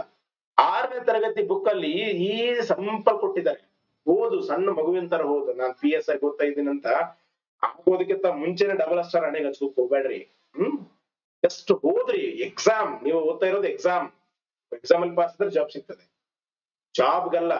ನೀವೇನ್ ಮಾಡ್ತೀರಿ, PSI ಓದ್ತಾ ಇದ್ರೆ ಎದೆ ಉಬ್ಬಿಸ್ಕೊಂಡು ಕಟ್ಟಿಂಗ್ ಮಾಡ್ಕೊಂಡು ಈಗಲೇ ಡಬಲ್ ಸ್ಟಾರ್ ಗಳು ಹಾಕೊಂಡು ಹಂಗ್ ಮಾಡಕ್ ಹೋಗ್ಬೇಡ್ರಿ. ನಾಳೆ ಆ ಸಬ್ಜೆಕ್ಟ್ ಪರ್ಫೆಕ್ಟ್ ಆಗೋ ಪ್ರಯತ್ನ ಮಾಡ್ರಿ. ಜಾಬ್ಗಳನ್ನು ಜಸ್ಟ್ ಒಂದು exam, getting job means just passing ಒಂದು ಎಕ್ಸಾಮ್ ಅನ್ನಂಗೆ ನನ್ನ ಪ್ರಕಾರ. ಸೊ 6ನೇ ತರಗತಿಯಿಂದ ಒಂದು 0 ಇದ್ರೆ ಅಂದ್ರೆ 8, 9, 10 ತುಂಬಾ ಅನುಕೂಲ ಆಗ್ತವೆ ನಿಮ್ಗೆ. ಯಾಕಂತ ಕೇಳಿದ್ರೆ ಸೊ ಸುಮಾರು ಜನ ವ್ಯಾಲ್ಯೂ ಕ್ವಶನ್ ಪೇಪರ್ ತೆಗಿರೋ ಒಂದ್ ವೇಳೆ ಕ್ವಶನ್ ಪೇಪರ್ ಅವರೇ ರೆಡಿ ಮಾಡಿದ್ರೆ, ಕೆಲವೊಂದ್ಸಲ ಸುಮಾರು ಸಲ ವೆಬ್ಸೈಟ್ ಅಲ್ಲಿ ಕಾಪಿ ಪೇಸ್ಟ್ ಮಾಡ್ತಾರೆ, ಪ್ರಿವಿಯಸ್ ಇಯರ್ ಕಾಪಿ ಪೇಸ್ಟ್ ಮಾಡ್ತಾರೆ. ಹಿಂದೆ ಈಗಲ್ಲ, 2024ರಲ್ಲಿ ನೀವು ಯಾವುದೇ ಕ್ವಶನ್ ಪೇಪರ್ ನೋಡ್ರಿ ಕ್ವಾಲಿಟಿ ಅದಾವ. 2016ರಲ್ಲಿ ಲ್ಯಾಂಡ್ ಸರ್ವೇರ್ ಕ್ವಶನ್ ಪೇಪರ್ ನೋಡಿ ಹಂಗ ಬರ್ತಾವ ಅನ್ಕೋಬೇಡ್ರಿ. ಸೊ ಇದ್ರ ಜೊತೆಗೆ GK ಯಲ್ಲಿ KM ಸುರೇಶ್ ಅವರು ಸಾಮಾನ್ಯ ವಿಜ್ಞಾನ ಪುಸ್ತಕ ಚೆನ್ನಾಗಿದೆ. ಈ ಬುಕ್ ಗಳನ್ನ ರೆಫರ್ ಮಾಡ್ಕೊಂಡು ಇನ್ನ ಎಕ್ಸ್ಟ್ರಾ ಆಡ್ ಮಾಡಿದ್ದಾರೆ. ರಮಣಸ್ವಾಮಿ ಸರ್ ಇದೆ, ಫೋರ್ಜಿ ಸೈನ್ಸ್ ಇದೆ. ಯಾವ್ದಾದ್ರು ಒಂದು ತಗೊಳ್ಳಿ, ನಿಮ್ಗೆ ಅನುಕೂಲ ಆಗುತ್ತೆ. ತಗೊಂಡಿರ್ತೀರಿ, ಓದ್ಬೇಕು. 1 ಸಲ ಓದಿದ್ರೆ ಅರ್ಥ ಆಗುತ್ತೆ, 2 ಸಲ ಓದಿದ್ರೆ ನೆನಪಿರುತ್ತೆ, 3 ಸಲ ಓದಿದ್ರೆ ಒಂದು ಲೆವೆಲ್ಗೆ ಡೆವಲಪ್ ಆಗುತ್ತೆ. ನೀವು ಓದಿ ಫಸ್ಟ್ 10 ಪೇಜಸ್ ಓದಿ ಒಮ್ಮೆ ಟೈಮ್ ಟೇಬಲ್ ಬಂದಾಗ ಹೆಂಗ್ ಓದ್ಬೇಕಂತ ನೀವು 1000 ಮಂದಿನ ಕೇಳ್ಕೊಂಡು ಹೋದ್ರೆ ಯೂಸ್ ಇಲ್ಲ. ಮೆಂಟಲ್ ಎಬಿಲಿಟಿ, ಎಸ್ ಅಫ್ಕೋರ್ಸ್ ತುಂಬಾ ಇಂಪಾರ್ಟೆಂಟ್. ಸೊ 10 ರಿಂದ 15 ಕ್ವಶನ್ಸ್ ಬರ್ತವೆ. ಕೆಲವೊಂದು ಓಲ್ಡ್ ಕ್ವಶನ್ಸ್ ಗಳು ಬರ್ಲಿಕ್ಕಿಲ್ಲ. ಅದ್ರ ಜೊತೆಗೆ ರೀಸೆಂಟ್ ಆಗಿರುವಂತ ಎಕ್ಸಾಮ್ ಗಳನ್ನ ಒಂದು ಟ್ರೆಂಡ್ ಅನ್ನ ನೋಡಿ. ಯೂಟ್ಯೂಬ್ ಅಲ್ಲಿ ಸುಮಾರು ಕ್ಲಾಸಸ್ ಗಳದಾವೆ, ಕನ್ನಡದಲ್ಲಿ ಕಡಿಮೆ ಇರಬಹುದು ಬಹಳಷ್ಟು. ಬಟ್ ಸಪೋಸ್ ಈಗ ಏಜ್ ರಿಲೇಟೆಡ್ ಪ್ರಾಬ್ಲಮ್, ಈ ಏಜ್ ರಿಲೇಟೆಡ್ ಪ್ರಾಬ್ಲಮ್ ಮೇಲೆ ಎಲ್ಲಾ ವಿಧದ ಪ್ರಾಬ್ಲಮ್ಗಳು ಕನ್ನಡದಲ್ಲಿ ಯೂಟ್ಯೂಬ್ ಅಲ್ಲಿ ಸಿಗುದಿಲ್ಲ. ಬಟ್ ಅದೇ SSC ಸಂಬಂಧಪಟ್ಟಂತ ಸುಮಾರು 8 ತಾಸು 10 ತಾಸು ಸುಮಾರು ವಿಡಿಯೋಗಳು ಸಿಗ್ತವೆ. ನೀವು ಹೋಗ್ಬೇಕು. ಸುಮಾರು ಜನ ನಾನು ಅಬ್ಸರ್ವ್ ಮಾಡಿದ್ರೆ, ನನ್ನ ಇನ್ಕ್ಲೂಡಿಂಗ್ ಸೇರಿ, ಅವ್ರು ಏನ್ ಮಾಡ್ತಾರೆ, ಈ BE ಹುಡುಗರು ನಾನು ಬಹಳ ಸಲ ಅಬ್ಸರ್ವ್ ಮಾಡಿದ್ದೀನಿ, ಜನರಲ್ ಹುಡುಗರಿಗಿಂತ, ಬೇರೆ BCom ಹುಡುಗರಿಗಿಂತ. ಇವ್ರು ಯಾರು ವಿಶ್ವ ಸರ್ ಹೇಳಿದ್ರು, ಬಸವ ಸರ್ ಹೇಳಿದ್ರು, ಕಲ್ಲಪ್ಪ ಮಲ್ಲಪ್ಪ ಯಾರ್ಯಾರು ಹೇಳಿದ್ರು ಅನ್ಕೊಂಡು ಯಾವ್ದೋ ಒಂದು ಬುಕ್ ತಗೊಂಡು ಯಾವ್ದೋ ಒಂದು ಕೋಚಿಂಗ್ ಸೆಂಟರ್ ಅವೇ ತಿರುಗ್ತಿರ್ತಾರೆ. ಅಲ್ಲೇ ಇದ್ರೊಳಗೆ ತಿರುಗ್ತಿರ್ತಾರೆ. ಹಿಂಗ್ ಬರ್ತಾರೆ ಎಲ್ಲ ಓದಿನ ಅಂತಾರೆ, ಹಿಂಗ್ ಬರ್ತಾರೆ ಎಲ್ಲ ಓದಿನ ಅಂತ ಹೇಳ್ತಾರೆ. ಬಟ್ ಈ BE ಹುಡುಗರು ಏನ್ ಮಾಡ್ತಾವೆ, ಇದನ್ನ ಓದ್ತಾರೆ, ಇದನ್ನ ಓದಿ ಮುಗಿಸಿ ಮೊಬೈಲ್ ಕೈ ಇರುತ್ತಲ್ಲ ಸರ್ಚ್ ಮಾಡ್ತಾರ ಅವ್ರು. ಇನ್ನು ಯಾವ್ದಾದ್ರು ಚೆನ್ನಾಗಿದೆ ಟ್ರಿಕ್ ಹೇಳಿರ್ತಾನೆ ಈ ಟ್ರೆಡಿಷನಲ್ ಮೆಥಡ್ ಅಲ್ಲಿ ಹೇಳಿದಂತವು ಕ್ವಶನ್ಸ್, ಯಾವ್ದೋ ಕ್ವಶನ್ ಪೇಪರ್ 2014, 15 ಆ ಕ್ವಶನ್ ಪೇಪರ್ ನೋಡಿರ್ತಾನೆ. 2024 ಕ್ವಶನ್ಸ್ ಬೇರೆ ಬಂದಿರ್ತಾವ. ಇದ್ರಾಗೆ ಒದ್ದಾಡ್ತಾನೆ. BE ಹುಡುಗ ಏನ್ ಮಾಡಿರ್ತಾನೆ, ನೋಡಿರ್ತಾನೆ. ಸೊ ಇವನಿಗಿಂತ ಚೆನ್ನಾಗಿ ಮಾರ್ಕ್ಸ್ ತಗೊಂಡು, ಅವ್ರ ಕೈಯಾಗ ಮೊಬೈಲ್ ಇತ್ತು, ಅವ್ರ ಕೈಯಾಗ ಮೊಬೈಲ್ ಇತ್ತು, ಬರೀ ಇದ್ರಲ್ಲೇ ಒದ್ದಾಡ್ತಾ ಇದ್ದೆ, ಹೊರಗಡೆ ಬಂದ. ಅದಕ್ಕೆ ನಾನು ಹೇಳ್ತೀನಿ, ಯಾವಾಗ್ಲೂ ಔಟ್ ಆಫ್ ಬಾಕ್ಸ್ ಥಿಂಕ್ ಮಾಡಿ. ದೇವ್ರು ನಿಮ್ಗೆ ಸಾಮರ್ಥ್ಯ ಕೊಡ್ತಾನೆ. ನೀವು ಓದಿದ್ದು BA BCom, their degree. Competitive question paper ಮುಂದದ ಅಂತ ಕೇಳಿದ್ರೆ you have to adjust them. ಮಾನಸಿಕ ಇಲ್ಲ ಸರ್ ನಾನು ಬುಕ್ ಬೇಕು. ಸೊ ನಿಂಗಪ್ಪ ಸರ್ ಅಂತ ಒಂದಿದೆ, GTS ಅಂತ ಒಂದಿದೆ, ಬೇರೆ ಬೇರೆ ಪುಸ್ತಕಗಳು ಸಿಗ್ತವೆ ಕನ್ನಡದಲ್ಲಿ. ಯಾವ್ದಾದ್ರು ಒಂದು ಬುಕ್ ತಗೊಳ್ಳಿ. ಯಾವ ಬುಕ್ ಅಲ್ಲಿ ಜಾಸ್ತಿ ಟಾಪಿಕ್ಸ್ ಅದಾವೆ ಆ ಬುಕ್ ತಗೊಳ್ಳಿ. ಇಂಗ್ಲಿಷ್ ಅಲ್ಲಿ ಓದ್ತೀನಿ ಅಂತ ಕೇಳಿದ್ರೆ ವಿಶೇಷವಾಗಿ ರೀಸನ್ ರಿಲೇಟೆಡ್ ಆಗಿ ಅರಿಯನ್ ಪಬ್ಲಿಕೇಶನ್ ಒಂದು ಬುಕ್ ಇದೆ, ತುಂಬಾ ಚೆನ್ನಾಗಿ ಕೊಟ್ಟಿದ್ದಾರೆ ಇನ್ ಡೆಪ್ತ್ ಆಗಿ, ವಾಟ್ ಐ ರೆಫರ್. ಸೊ ಒಂದು ಕನಿಷ್ಠ 20 ರಿಂದ 25 ಟಾಪಿಕ್ಸ್ ಅನ್ನ ಕವರ್ ಮಾಡ್ಕೊಳ್ಳಿ. ಸರ್ ನಾನು ಮೆಂಟಲ್ ಎಬಿಲಿಟಿ ಕೋಚಿಂಗ್ ಹೋಗ್ತೀನಿ, ದಯವಿಟ್ಟು ಬೇಗ ಜಾಯಿನ್ ಆಗಿ, ಕ್ಲಾಸ್ ನ ಡೈಲಿ ಕೇಳಿ ಪ್ರಾಕ್ಟೀಸ್ ಮಾಡಿ. 30 ಕ್ಲಾಸ್ ಅದಾವೆ ಮೆಂಟಲ್ ಎಬಿಲಿಟಿ ಅಲ್ಲಿ ಅಂತ ಕೇಳಿದ್ರೆ ದಿನಕ್ಕೆ 2 ಕ್ಲಾಸ್ 15 ದಿನ ಮುಗಿದು ಬಿಡ್ಬೇಕು. 2 ಕ್ಲಾಸ್ ಹೇಳಿದ್ ನಾನು 3 ತಾಸು, ಅದಕ್ಕಿಂತ ಜಾಸ್ತಿ ಹೋಗ್ಬಾರ್ದು. ಈ ಡಿಜಿಟಲ್ ಮೀಡಿಯಾನ ಯೂಟ್ಯೂಬ್ ನಾಗಿರ್ಬೋದು, ಲ್ಯಾಪ್ಟಾಪ್ ನಾಗಿರ್ಬೋದು, ಅಥವಾ ಮೊಬೈಲ್ ನಾಗಿರ್ಬೋದು, ದಿನಕ್ಕೆ 3 ತಾಸಿಗಿಂತ ಜಾಸ್ತಿ ನೋಡ್ಬೇಡ್ರಿ. ಸಣ್ಣ ಸ್ಕ್ರೀನ್ ವಿಶೇಷವಾಗಿ, ಬಿಗ್ ಸ್ಕ್ರೀನ್ ಸ್ವಲ್ಪ ಅಷ್ಟು ಇಫೆಕ್ಟ್ ಆಗಲ್ಲ, ಸಣ್ಣ ಸ್ಕ್ರೀನ್ ಸ್ವಲ್ಪ ನಮ್ಮ ಸೈಟ್ ಪ್ರಾಬ್ಲಮ್ ಆಗುತ್ತೆ. ಸರ್ ಭಾರತ ಸಂವಿಧಾನ ಖಂಡಿತ ಕ್ವಶನ್ಸ್ ಬರ್ತವೆ, ಮಿನಿಮಮ್ 10 ರಿಂದ 15 ತನಕ ಬರ್ಬೋದು. ಕನ್ನಡದಲ್ಲಿ ಇರುವುದರಲ್ಲೇ ಗಂಗಾಧರ ಸರ್ ಚೆನ್ನಾಗಿದೆ. ಸೊ ಇಂಗ್ಲಿಷ್ ನಲ್ಲಿ ನನ್ನ ಪ್ರಕಾರ, ನಾನು ಓದಿದ ಪ್ರಕಾರ ಇಟ್ಸ್ ಅ ವೆರಿ ಗುಡ್, ತುಂಬಾ ಚೆನ್ನಾಗಿ 100% ಇಲ್ಲ 90% ಕವರ್ ಆಗತ್ತೆ ಎಲ್ಲ. ಲಕ್ಷ್ಮೀಕಾಂತ್ ಸರ್ IAS ಹೇಳ್ತಾರೆ ಸರ್ ಅದನ್ನ. IAS ಹೇಳ್ತಾರ್ರಿ ಯಾಕಂದ್ರೆ ದೊಡ್ಡ ಡಿಫಿಕಲ್ಟ್ ಕ್ವಶನ್ಸ್ ಬರ್ತಾವಂತ. ಈಸಿ ಕ್ವಶನ್ಸ್ ಬಂದ್ರೆ ಇಲ್ಲಿ ಕವರ್ ಆಗಲ್ಲ ಅಂತಲ್ಲ, ಸೆಲೆಕ್ಟೆಡ್ ಟಾಪಿಕ್ಸ್ ತಗೊಳ್ರಿ. ಸೊ ಕನ್ನಡದಲ್ಲಿ ಇರುವಂತದ್ದನ್ನು ಸೊ ನೋಡ್ಕೊಳ್ಳಿ, ಇದು ಕಾನ್ಸ್ಟಿಟ್ಯೂಷನ್. ಇನ್ನ ಭಾರತದ ಇತಿಹಾಸ, ಇದಕ್ಕೆ ಸಂಬಂಧಪಟ್ಟ ಹಾಗೆ ನಾನು ಯಾವಾಗ್ಲೂ ಏನ್ ಹೇಳ್ತೇನ್ರಿ, 8th 9th 10th ಓದಿದ್ರೆ ಸಾಕಾಗಲ್ಲ. ಈಗ ಸಪೋಸ್ ನಾನು ಇಂಜಿನಿಯರಿಂಗ್ ಸರ್ 5 ವರ್ಷ ಆಯ್ತು ಟಚ್ ಮಾಡಿಲ್ಲ, ಅಟ್ಲೀಸ್ಟ್ ಈ ಬುಕ್ ಗಳನ್ನ ಓದ್ರಿ, ತಾವು ಸ್ವಲ್ಪ ಮಜಾ ಬರದ ಚಂದ. ಈಗ R Manjunath sir competitive exam ಅಂತಾನೆ ಬರೆದಿದ್ದಾರೆ. So I am sure, very sure. So KNA, Sadashiva, ಬೇರೆ ಬೇರೆ ಸೋರ್ಸಸ್ ಗಳನ್ನೇ ಒಂದೇ ಕಡೆಗೆ ಒಂದು ಸಮಾರಿ ರೀತಿಯಲ್ಲಿ ಕೊಟ್ಟಿದ್ದಾರೆ. ಸೊ ಖಂಡಿತ ನಿಮ್ಗೆ ಅನುಕೂಲ. ಬೇರೆ ಬುಕ್ ಗಳದಾವ, ಹಾಗಂತ ಆರ್ ಮಂಜುನಾಥ್ ಸರ್ ಹೇಳಿ ಬೇರೆ ಚೆನ್ನಾಗಿಲ್ಲ ಅಂತಲ್ಲ, ಎಲ್ಲ ಹೇಳ್ಕೊಂತ ಹೋದ್ರೆ ನಿಮ್ಗೆ ಕನ್ಫ್ಯೂಸ್ ಆಗುತ್ತೆ. ಹಾಗಂತ ನೀವ್ ಇದನ್ನೇ ತಗೋಬೇಕಂತಲ್ಲ. ನಾನು ಮತ್ತೆ ಹೇಳ್ತಾ ಇದ್ದೀನಿ ನೋಡ್ರಿ, I am not against to anyone. Very clear. So second PUC book ಕೂಡ ಚೆನ್ನಾಗಿದೆ. ಬೇಸಿಕ್ ಆಗಿ ಗೊತ್ತಿಲ್ಲ ಅಂದ್ರೆ ಯಾಕಂತ ಕೇಳಿದ್ರೆ ನಾನು ಗಮನಿಸಿದ್ದೇನ್ರಿ, 1-2-3 ಬುಕ್ ಇಂದ ಮಂಜುನಾಥ್ ಸರ್ ಬುಕ್, ಇನ್ನೊಂದು ಬೇರೆ ಬೇರೆ ಬುಕ್, ಈ ಸಾಮಾನ್ಯ ಅಧ್ಯಯನ ತರ ಬುಕ್ ಇರ್ತಾವಲ್ಲ, ಡೈರೆಕ್ಟ್ ಕೊಡ್ತಾರೆ. ಈಗ ಮೌರ್ಯ ಸಾಮ್ರಾಜ್ಯ ಸ್ಥಾಪಕ ಯಾರು? ಚಂದ್ರಗುಪ್ತ ಮೌರ್ಯ. ಅದಕ್ಕೆ ಕಾರಣವಾದವರು ಯಾರು? ಕೌಟಿಲ್ಯ. ಆದ್ರೆ ಕೆಲವೊಂದು in-depth book, KNA book, Sadashiva book, ಆ ಮೌರ್ಯ ಸಾಮ್ರಾಜ್ಯ ಸ್ಥಾಪನೆ ಹಿನ್ನೆಲೆ ಬಹಳ ಚಂದ ಕೊಟ್ಟಿರ್ತಾರೆ. ನಮ್ಗೆ ಹಿನ್ನೆಲೆ ಗೊತ್ತಾಯ್ತು ಅಂದ್ರೆ ಈಸಿ ಅರ್ಥ ಆಗತ್ತೆ. ಸೊ ಅಷ್ಟು ಟೈಮ್ ಇಲ್ಲ ಸರ್, ನಾನು ತುಂಬಾ ಸಿಕ್ಕಾಪಟ್ಟೆ ತುಂಬಾ ಬಿಜಿ ಇದ್ದೀನಿ, ಕವರ್ ಆಗತ್ತೆ, ಕವರ್ ಮಾಡಿ. ಭೂಗೋಳಶಾಸ್ತ್ರ ಇಂಪಾರ್ಟೆಂಟ್, ತುಂಬಾ ಇಂಪಾರ್ಟೆಂಟ್. ಸ್ಪೆಸಿಫಿಕ್ ಪೇಪರ್ ಅಲ್ಲಿ 10 ಕ್ವಶನ್ಸ್ ಅದಾವ, ಅಲ್ಲಿ ಒಂದು 4 ಟಾಪಿಕ್ಸ್ ಅದಾವ, ಹೇಳ್ತೀನಿ ನಾನು. 8ನೇ ತರಗತಿಯಲ್ಲಿ ಪ್ರಾಕೃತಿಕ ಭೂಗೋಳಶಾಸ್ತ್ರ ಕರ್ನಾಟಕ ಬುಕ್ ಗಳಲ್ಲಿ, 9ನೇ ತರಗತಿಯಲ್ಲಿ ಕರ್ನಾಟಕ, 10ರಲ್ಲಿ ಭಾರತ, 11ನೇ ತರಗತಿ ಬುಕ್ ಅಲ್ಲಿ ಪ್ರಾಕೃತಿಕನ ಕೊಟ್ಟಿದ್ದಾರೆ ಜಾಸ್ತಿ. ಸೊ ಭಾರತದ ಕೂಡ ಸ್ವಲ್ಪ ಕೊಡ್ತಾರೆ. ಇವು ಬೇಸಿಕ್ ಹೆಲ್ಪ್ ಆಗ್ತವೆ. ಸರ್ ಇದನ್ನ ಓದಲೇಬೇಕಾ? ಓದಿದ್ರೆ ಬೆಟರ್. ಓದಲೇಬೇಕಂತ ಸಿಲೆಬಸ್ ಅಲ್ಲಿ ಹೇಳಿಲ್ಲ, ನಾನು ಕೂಡ ಹೇಳುದಿಲ್ಲ. ಮಾರ್ಕ್ಸ್ ಬೇಕು ಅಥವಾ ಅಂತ ಕೇಳಿದ್ರೆ ಕಾನ್ಸೆಪ್ಟ್ ಅರ್ಥ ಮಾಡ್ಕೋಬೇಕು. ಫಸ್ಟ್ ಮೇನ್ ಕಾನ್ಸೆಪ್ಟ್ ಅರ್ಥ ಮಾಡ್ಕೋಬೇಕು. ಚೆನ್ನಾಗಿ ಸಣ್ಣ 8ನೇ ತರಗತಿ ಹುಡುಗರಿಗೆ ಕಾನ್ಸೆಪ್ಟ್ ಕೊಟ್ಟಾರೆ, ಅರ್ಥ ಹಾಗೆ ಇರುತ್ತೆ. ಸರ್ ಇಲ್ಲ ಇಂಡೆಪ್ತ್ ಬೇಕು ಸರ್ ನಮ್ಗೆ, ರಂಗನಾಥ್ ಸರ್ ಬುಕ್ ಅದಾವ, ಎಲ್ಲ ಪುಸ್ತಕ ಅದಾವ. ಸೊ ಪ್ರಾಕೃತಿಕ ಭೂಗೋಳಶಾಸ್ತ್ರ ಇದೆ, ಭಾರತ ಭೂಗೋಳಶಾಸ್ತ್ರ ಇದೆ, ಕರ್ನಾಟಕ ಇದೆ, ಪ್ರಪಂಚ ಇದೆ. 4 ಬುಕ್ಸ್. ಮಾನವ ಭೂಗೋಳಶಾಸ್ತ್ರ ಇದೆ, ಅಷ್ಟು ಅವಶ್ಯಕತೆ ಇಲ್ಲ. ಈ ಬುಕ್ ಗಳಲ್ಲಿ ಕೂಡ ಎಲ್ಲಾ ಟಾಪಿಕ್ ಅವಶ್ಯಕತೆ ಇಲ್ಲ. ಲಾಸ್ಟ್ 1 year KPSC ಕೇಳಿದಂತ ಭಾರತ ನದಿಗಳ ಮೇಲೆ, ಕರ್ನಾಟಕದ ನದಿಗಳ ಮೇಲೆ, ಪ್ರಪಂಚದ ನದಿಗಳು ಕಂಪಲ್ಸರಿ ಬಂದೇ ಬರುತ್ತೆ, ಓದ್ಕೊಳ್ಳಬೇಕು. ಹೀಗೆ ನಾವು ಕವರ್ ಮಾಡ್ಕೋಬೇಕು. ಸೊ ಇನ್ ಸರ್ ನಾ English medium NCERT class 11 class 12 ಒಂದು physical geography, fundamentals of physical geography ಅಂತ ಬರುತ್ತೆ, ಅಂಡ್ ಇಂಡಿಯನ್ ಜಿಯೋಗ್ರಫಿ ಬರುತ್ತೆ. ಅವೆರಡನ್ನ ಕವರ್ ಮಾಡಿದ್ರೆ ಸಾಕು. ಒಂದು ಯಾವಾಗ್ಲೂ ಅಟ್ಲಸ್ ಇರ್ಲಿ, ಆಕ್ಸ್ಫರ್ಡ್ ಅಟ್ಲಸ್ ಇರ್ಲಿ. ಸರ್ ನಾನು ಕನ್ನಡ ಬೇಕ್ರಿ, ನೇಮ್ ರೀ, ಒಂದು ಸ್ಥಳದ ನೇಮ್, ಇಂಡಿಯನ್ ಓಷನ್. ಅದಕ್ಕೆ ಹಿಂದೂ ಮಹಾಸಾಗರ ಅಂತ ಕನ್ನಡದಲ್ಲೇ ಕರಿಬೇಕಾ? ಬನ್ನಿ, ದಯವಿಟ್ಟು ಹೇಳ್ತಿದ್ದೆ, November 1 ಬೇಕಿದ್ರೆ ಎಷ್ಟು ಜೆಂಡರ್ ಆರಿಸ್ರಿ ಕರ್ನಾಟಕದ್ದು, ಕನ್ನಡ ಅಂತ ಎಷ್ಟಾದ್ರೂ ಬಡ್ಕೊಂಡಿರೋಣ. ನೌಕರಿ ಸಿಗ್ಬೇಕಲ್ರಿ, ಅದಕ್ಕಾದ್ರೂ ಇಂಗ್ಲಿಷ್ ಕಲಿಯೋಣ. ಕನ್ನಡ 49 ಭಾಷೆದ ಸ್ಟ್ರಾಂಗ್ ಕಲಿತೀವಿ. ಈ 26 ಭಾಷೆಗೆ ನಾವು ಎದುರ್ಕೊಳ್ಬಾರ್ದ್ರಿ, ಯಾರು ಎದುರ್ಕೋಬಾರ್ದು. ಸೊ ಇದಿರ್ಲಿ. ಮಾತ್ರ ಬಹಳಷ್ಟು ಮ್ಯಾಪ್ ಬೇಸ್ಡ್ ಕ್ವಶನ್ ಕೇಳ್ತಾ ಇದ್ದಾರೆ. ಅರ್ಥಶಾಸ್ತ್ರ ಕೆಲವೊಂದ್ಸಲ ಬೇಸಿಕ್ ಅರ್ಥಶಾಸ್ತ್ರದ ಕ್ವಶನ್ ಬರ್ತವೆ. ಈ ನಿರುದ್ಯೋಗ, ಬೇಡಿಕೆ, ಪೂರೈಕೆ, ಸೊ ಇವುಗಳು ಕೂಡ ಕೇಳ್ತಾರೆ. ಕೆಲವೊಂದ್ಸಲ ಇಂಡಿಯನ್ ಎಕನಾಮಿ ರಿಲೇಟೆಡ್ ಕ್ವಶನ್ಸ್, ಬಹಳ ಸಲ ಕರೆಂಟ್ ಅಫೇರ್ಸ್ ರಿಲೇಟೆಡ್ ಬರ್ತವೆ. ಸೊ ಗರಣಿ ಕೃಷ್ಣಮೂರ್ತಿ ಸರ್ ಪರವಾಗಿಲ್ಲ, ಚೆನ್ನಾಗಿ ಕವರ್ ಮಾಡಿದ್ದಾರೆ.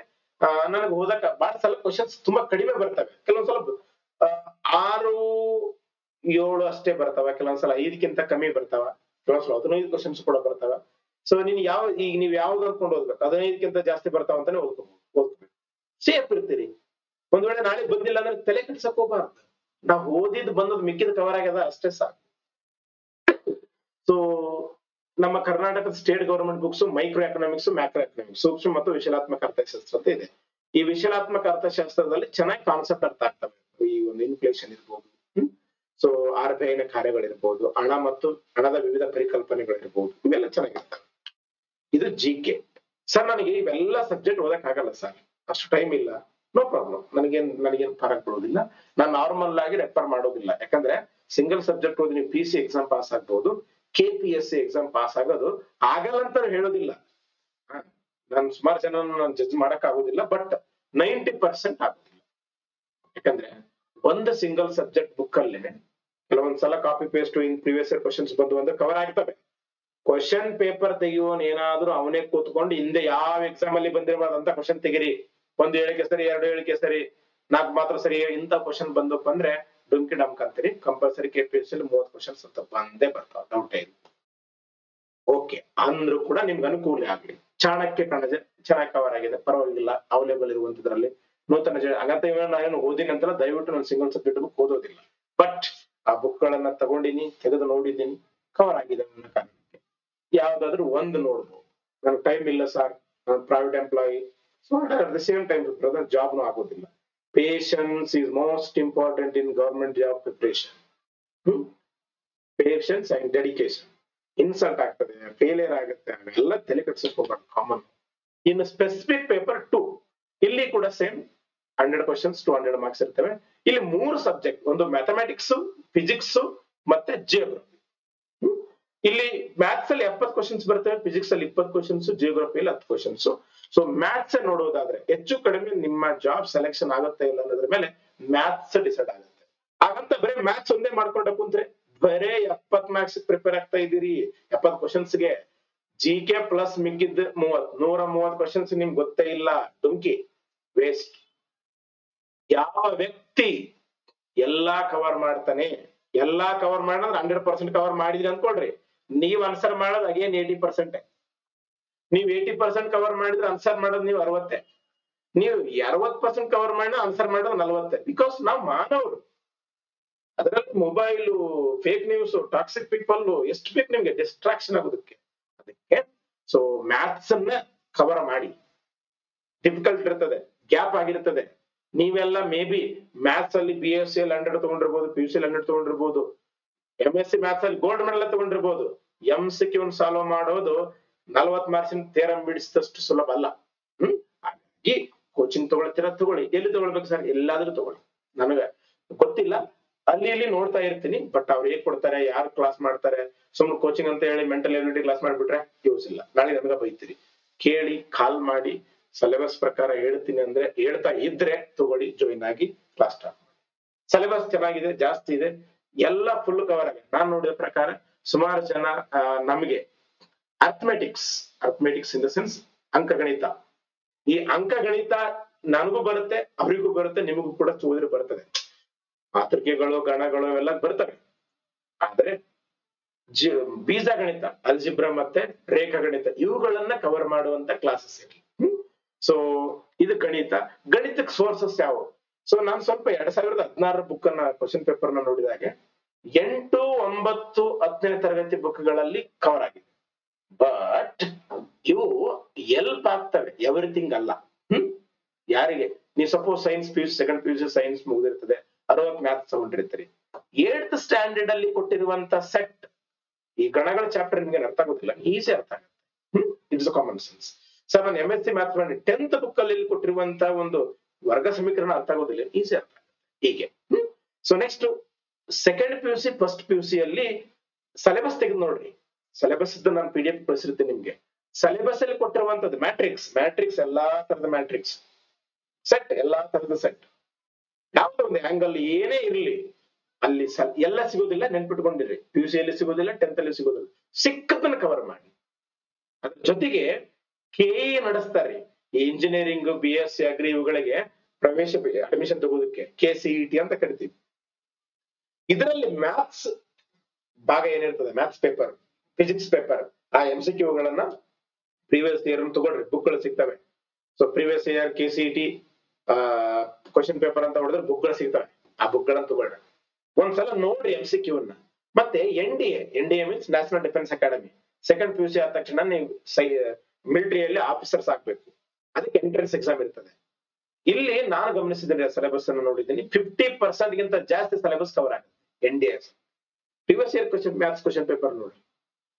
ಸೊ ಇದು ಬೇಸಿಕ್ ಸಿಲೆಬಸ್. ಹಾಗಂತ 100% ಮೇಲಿನ ಬುಕ್ಸ್ ಗಳಿಂದ ಕವರ್ ಆಗೋದಿಲ್ಲ. ನೋಡಿದ್ದೀನಿ ಕೂಡ ನಾನು ಆಲ್ರೆಡಿ ಲಾಸ್ಟ್ 2-3 ಮಂತ್ಸ್ ಇಂದ ಅದರ ಮೇಲೆ ಸರ್ಚ್ ಮಾಡ್ತಾನೆ ಇದ್ದೀನಿ, ಸಿಲೆಬಸ್ ಕವರ್ ಆಗ್ತಾ ಇಲ್ಲ. ಅಷ್ಟು ಕವರ್ ಮಾಡ್ಕೊಳ್ಳಿ. ಸೊ ಇನ್ನು ಸಿಗೋದಿಲ್ಲ ಅಂದ್ರೆ maths reference book. Sir reference book ಅಂತ ಕೇಳಿದ್ರೆ, ಸಪೋಸ್ 2024ರಲ್ಲಿ ಅಸಿಸ್ಟೆಂಟ್ ಪ್ರೊಫೆಸರ್ ಆಗಿ ಮ್ಯಾಥ್ಸ್ ಅವರು ಕೂಡ ಜಾಯಿನ್ ಆಗಿದ್ದಾರೆ. ಖಂಡಿತ ಅವರು MCQ ಬರದೆ ಜಾಯಿನ್ ಆಗಿದ್ದಾರೆ, KSET ಪಾಸ್ ಆಗಿ ಜಾಯಿನ್ ಆಗಿರ್ತಾರೆ, ಮ್ಯಾಥ್ಸ್ ಅಲ್ಲಿ JRF ಆಗಿರ್ತದೆ. ಸೊ ಅಂತವ್ರುಗಳಿಗೆ ಕೇಳಿ, ನೀವು ಸರ್ JRF ಗೊತ್ತಿಲ್ಲ, ನಿಜ ಒಳ್ಳೆ ಸೀರಿಯಸ್ ಆಗಿದ್ರಿ, ನಾನು 70ಕ್ಕೆ 70 ಮಾರ್ಕ್ಸ್ ತಗೋಬೇಕು ಅಂತ ನಿಮ್ಗೆ ಅನಿಸಿದ್ರೆ, ಸೊ ಅಂತ ಬುಕ್ಗಳಲ್ಲಿ ಟಾಪಿಕ್ ಗಳಷ್ಟೇ ಓದ್ರಿ, ಎಲ್ಲ ಓದಬೇಕಾಗಿಲ್ಲ. ಚೆನ್ನಾಗಿಲ್ಲ, ಇತ್ತೀಚೆಗೆ ಅಸಿಸ್ಟೆಂಟ್ ಪ್ರೊಫೆಸರ್ ಮ್ಯಾಥ್ಸ್ ಇದಾದ ಮ್ಯಾಥ್ಸ್ ಪ್ರೊಫೆಸರ್ ಅದರ 2020-30 ಯಾವ್ದೋ ಹಿಂದಿನ ಕಾಲದಾಗ ಜಾಯ್ನ್ ಆಗ್ಯಾರ. ಅವ್ರಿಗೆ ಗೊತ್ತಿಲ್ಲ ಅಂತ ಇಲ್ಲ, ಅವ್ರಿಗೆ MCQ ಬೇಸ್ ಮೇಲೆ ಗೊತ್ತಿರೋದಿಲ್ಲ. ಸುಮಾರು ಜನ ಮ್ಯಾಥ್ಸ್ ಸರ್ ನನ್ನ ಸ್ನೇಹಿತರು, ಸೀನಿಯರ್ಸ್, ಟೀಚರ್ಸ್ ನೋಡಿದ್ದೀನಿ, ಗೋಲ್ಡ್ ಮೆಡಲ್ ತಗೊಂಡಿದ್ದಾರೆ 5, 6, 8, 10. ಆದ್ರೆ ಈ MCQ ಬಿಡಿಸ್ಬೇಕು ಅಂತ ಕೇಳಿದ್ರೆ ಸ್ವಲ್ಪ ಕಷ್ಟ ಆಗತ್ತೆ ಅಂತ ನಾ ಕೇಳಿದ್ದೀನಿ ಅವ್ರ ಬಾಯಿಯಿಂದ.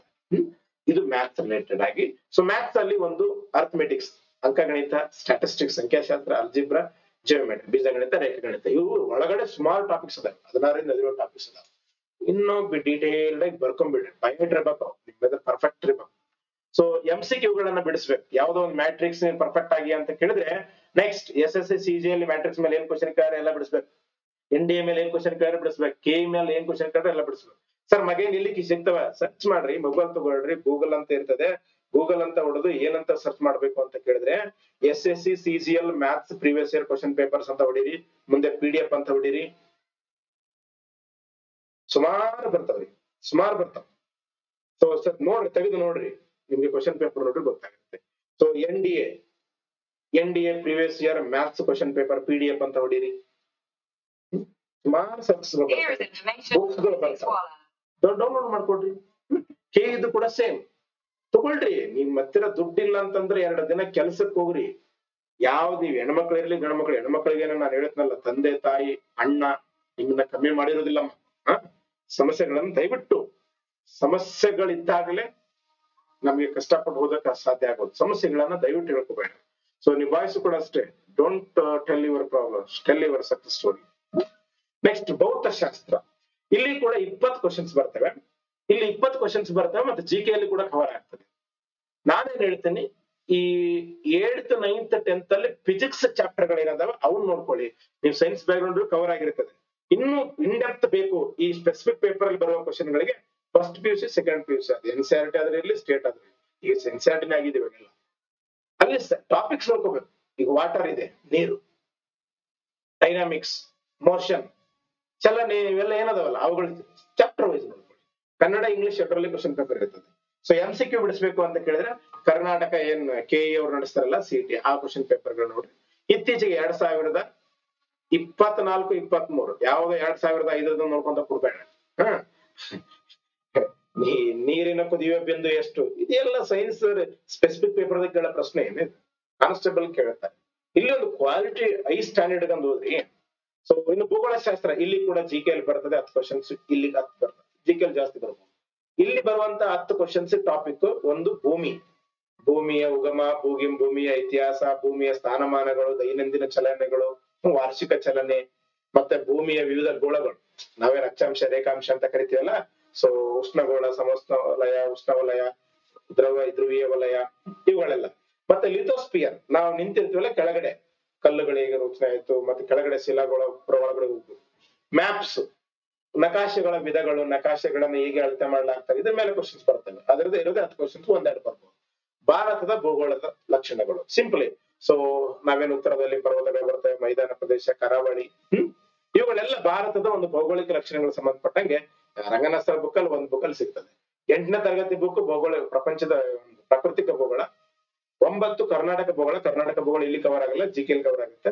ಭಾರತದ ಭೂಗೋಳ ಸೊ ಇಲ್ಲಿ ಕವರ್. ರಂಗನಾಥ್ ಸರ್ ಬುಕ್ ಅಲ್ಲಿ ಕೂಡ ಸೊ ಇವುಗಳು ಕವರ್ ಆಗ್ತವೆ.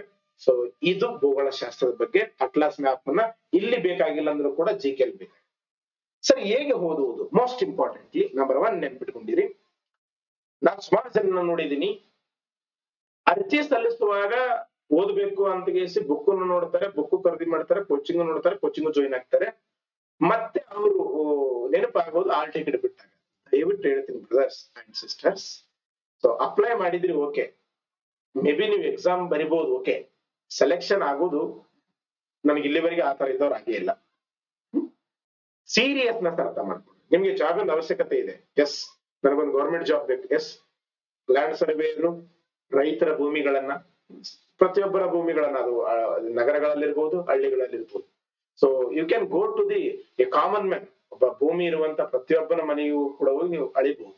ಈಗೆಲ್ಲ ನೋಡಿದ್ರಿ ನೀವು ತಹಸೀಲ್ ಆಫೀಸ್ ಅಲ್ಲಿ ಬೇರೆ ಕಡೆಗೆಲ್ಲ ಹೋದಾಗ, ನೀವೇನಾದ್ರೂ 1-2 ಎಕರೆ ಹೊಲ ಇತ್ತು, ನಿಮ್ ಹೊಲ ರಿಜಿಸ್ಟ್ರೇಷನ್ ಮಾಡಿದ್ವಿ ಏನ್ ನೋಡ್ರಿ ಅವ್ ಎಷ್ಟು ಕಿರಿಕಿರಿ ಇರ್ತಾವ. ಒಂದ್ಸಲ ನೋಡ್ರಿ ನೀವು ತಹಸೀಲ್ ಆಫೀಸ್ ಮುಂದೆ ನಿಂತ್ಕೊಳ್ರಿ ಲ್ಯಾಂಡ್ ಸರ್ವೇರ್ ಏನು ಅಂತ ಅರ್ಥ ಅಥವಾ ನಿಮ್ಮ ಅಪ್ಪನ ಕೇಳ್ರಿ, ನಿಮ್ಮ ಅಣ್ಣ ಕೇಳ್ರಿ, ಗೊತ್ತಾಗುತ್ತೆ. ಆ ಜಾಬಿನ ಅವಶ್ಯಕತೆ ನಿಮ್ಗೆ ಇರ್ಬೇಕು. ಎಸ್, ಇವಾಗ ಅವಾಗ ಓಲ್ಡ್ ಸ್ಯಾಲರಿ ಪ್ರಕಾರ 23,400 ಇತ್ತು, ಗಿಂತ ಜಾಸ್ತಿ ಸ್ಯಾಲರಿ. ಸೊ ಈ 7th ಪೇ ಬಂದಿರೋದ್ರಿಂದ ಇದು ನಿಯರ್ಲಿ ನನಗನ್ಸ ಮಟ್ಟಿಗೆ 44 ಸಮಥಿಂಗ್ ಏನದ, 40 ಪ್ಲಸ್ ಬೇಸಿಕ್ ಸ್ಯಾಲರಿ ಇದೆ. ಟೋಟಲ್ ಎಲ್ಲ ಸೇರಿದ್ರೆ 55 ಪ್ಲಸ್ ಮೇಲೆ ಆಗುತ್ತೆ ಬೇಸಿಕ್ ಟೋಟಲ್ ಸ್ಯಾಲರಿ. 55,000 ಸ್ಯಾಲರಿ ದುಡಿದು ನಿಮ್ ಫ್ಯಾಮಿಲಿನ ಸುಧಾರಣೆ ಮಾಡೋ ವಿಚಾರ ಮಾಡೋದು ಗಮನ ಇದ್ರೆ ಅದ್ರ ಹರಿವಿರಿ. ಸುಮ್ನೆ ಇದು BA ಓದಿದೆ, PD ಓದಿದೆ, ಅದಕ್ ಮಾಡಿದೆ, ಇದ್ ಮಾಡಿ ಓದ್ರಿ. ಜಾಬ್ ಏನ್ ಎಕ್ಸಾಮ್ಗಳ ಕ್ಲಿಯರ್ ಮಾಡೋದಷ್ಟೇ. ಪ್ರತಿದಿನ ಎಷ್ಟು ಓದ್ಬೇಕು ಸರ್? ನಿಮ್ಮ ಅನುಕೂಲ. ಸೊ ನೀವು ಓದಕ್ಕಂತ ಕೂತ್ರೆ ಮಿನಿಮಮ್ 8-9 ತಾಸು ಓದ್ಲೇಬೇಕು. ಅದನ್ನ ಬಿಟ್ಟು ನಾನು ಮೊಬೈಲ್ ಅಲ್ಲಿ ಪಿಕ್ಚರ್ ನೋಡಿದೆ, ಮೊಬೈಲ್ ಅಲ್ಲಿ ನಾನು ರಮ್ಮಿ ಆಡಿದೆ, ಮೊಬೈಲ್ ಅಲ್ಲಿ ಯಾವ್ದೋ ಗೇಮ್ ಆಡಿದೆ, ಬಟ್ ನೋಡ್ರಿ ನೀವು ಆಗುದಿಲ್ಲ. ನೀವು ಧಾರವಾಡಕ್ಕೆ ಹೋದ್ರಿ ಅಂತ ಕೇಳಿದ್ರೆ 1-2 ವರ್ಷ ಮಾಡ್ಕೊಂಡು ವಾಪಸ್ ಬರ್ಬೇಕು. ಕುಟುಂಬ ಏನ್ ಸಿಗ್ತದ್ರಿ? 21, 23, 25 ಸಣ್ಣ ಏಜ್ನಾಗ ಜಾಬ್ ಮಾಡ್ಕೊಂಡ್ರೆ ಸರ್ವಿಸ್ ಸಿಗ್ತದೆ. 21 ಏಜ್ನಾಗ ಜಾಬ್ ಮಾಡ್ಕೊಂಡ್ರೆ 39 ವರ್ಷ ಸರ್ವಿಸ್ ಸಿಗ್ತದೆ. 25 ಏಜ್ನಾಗ ಜಾಬ್ ಮಾಡ್ಕೊಂಡ್ರೆ 35 ವರ್ಷ ಸರ್ವಿಸ್ ಸಿಗ್ತದೆ. 30 ಏಜ್ನಾಗ ಜಾಬ್ ಮಾಡ್ಕೊಂಡ್ರೆ 30 ವರ್ಷ ಸರ್ವಿಸ್ ಸಿಗ್ತದೆ. ನಾವ್ ಹಿಂದೆ ಎಲ್ಲ ಒಂದು ಕಥೆ ಹೇಳ್ತಾ ಇದೀವಿ, ಏನ್ ಗೊತ್ತಾ? ಬೇಗ ಸಿಕ್ಕ ಸಕ್ಸಸ್ ಅಹಂಕಾರ ಕ್ರಿಯೇಟ್ ಮಾಡುತ್ತೆ, ತಡವಾಗಿ ಸಿಕ್ಕ ಸಕ್ಸಸ್ ವ್ಯಕ್ತಿತ್ವ ಕ್ರಿಯೇಟ್ ಮಾಡುತ್ತೆ. ಅಯ್ಯೋ ದೇವ್ರು, ಏಸ್ ವರ್ಷ ಅಂತ ಯಾರೋ ಹಳೇ ಕಾಲದ ಹೇಳಿದ ಕಥೆಗಳನ್ನ ಹೇಳ್ಕೊಂತ ಕೊಡ್ತೀವಿ. ಬೇಗ ಸಿಕ್ಕ ಸಕ್ಸಸ್ 39 ವರ್ಷ ಸರ್ವಿಸ್ ಅನ್ನ ನೀಡುತ್ತೆ, ಲೇಟ್ ಆಗಿ ಸಿಕ್ಕ ಸಕ್ಸಸ್ 30 ವರ್ಷ ಸರ್ವಿಸ್ ಅನ್ನ ನೀಡುತ್ತೆ.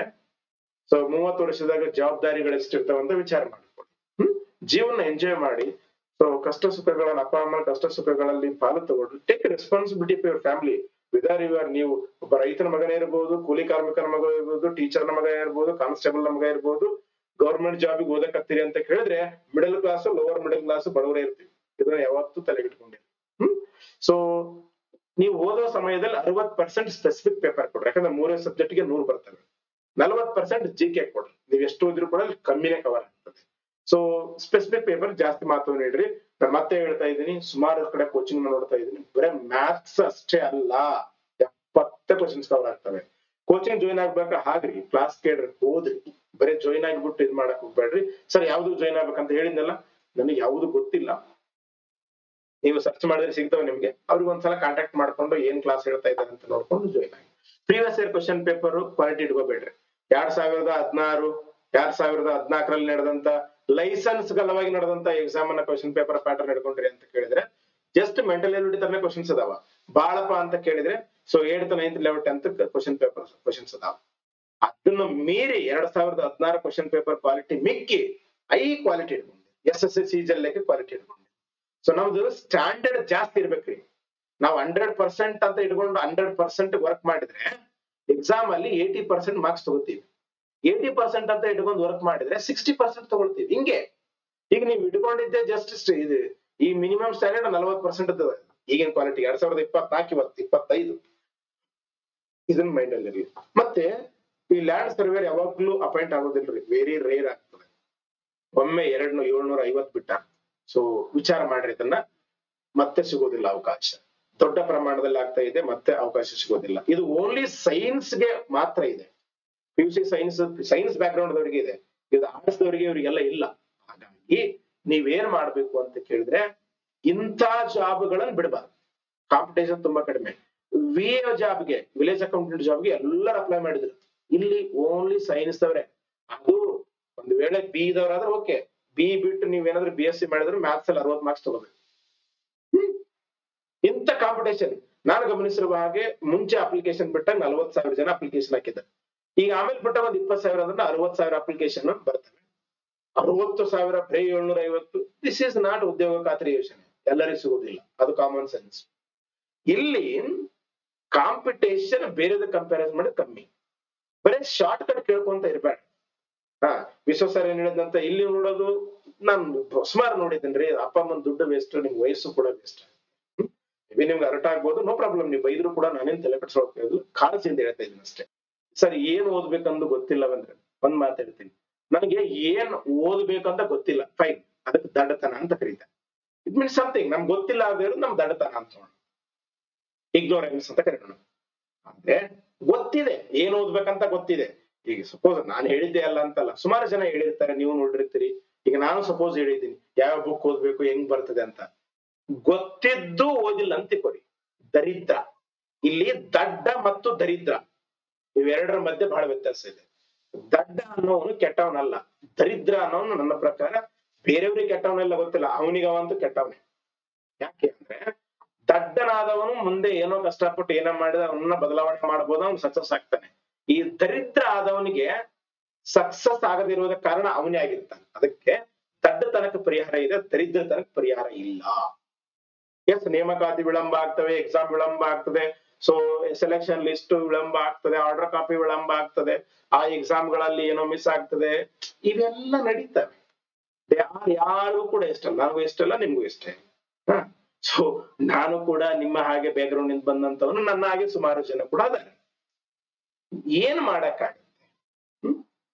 ನಿನ್ನಿಂದ ಬದಲಾವಣೆ ಮಾಡಕ್ಕಾಗತ್ತಾ? ಗೋ ಹೆಡ್. ಯಾರು ಯೂಟ್ಯೂಬ್ ಅಲ್ಲಿ ವಿಡಿಯೋ ಮಾಡೋನು ಖಂಡಿತ ನಾನಂತ ಕಡೆಗಳಲ್ಲಿ ಬರುವುದಿಲ್ಲ. So I can change anything, I can help what ever I know ಅಷ್ಟೇ.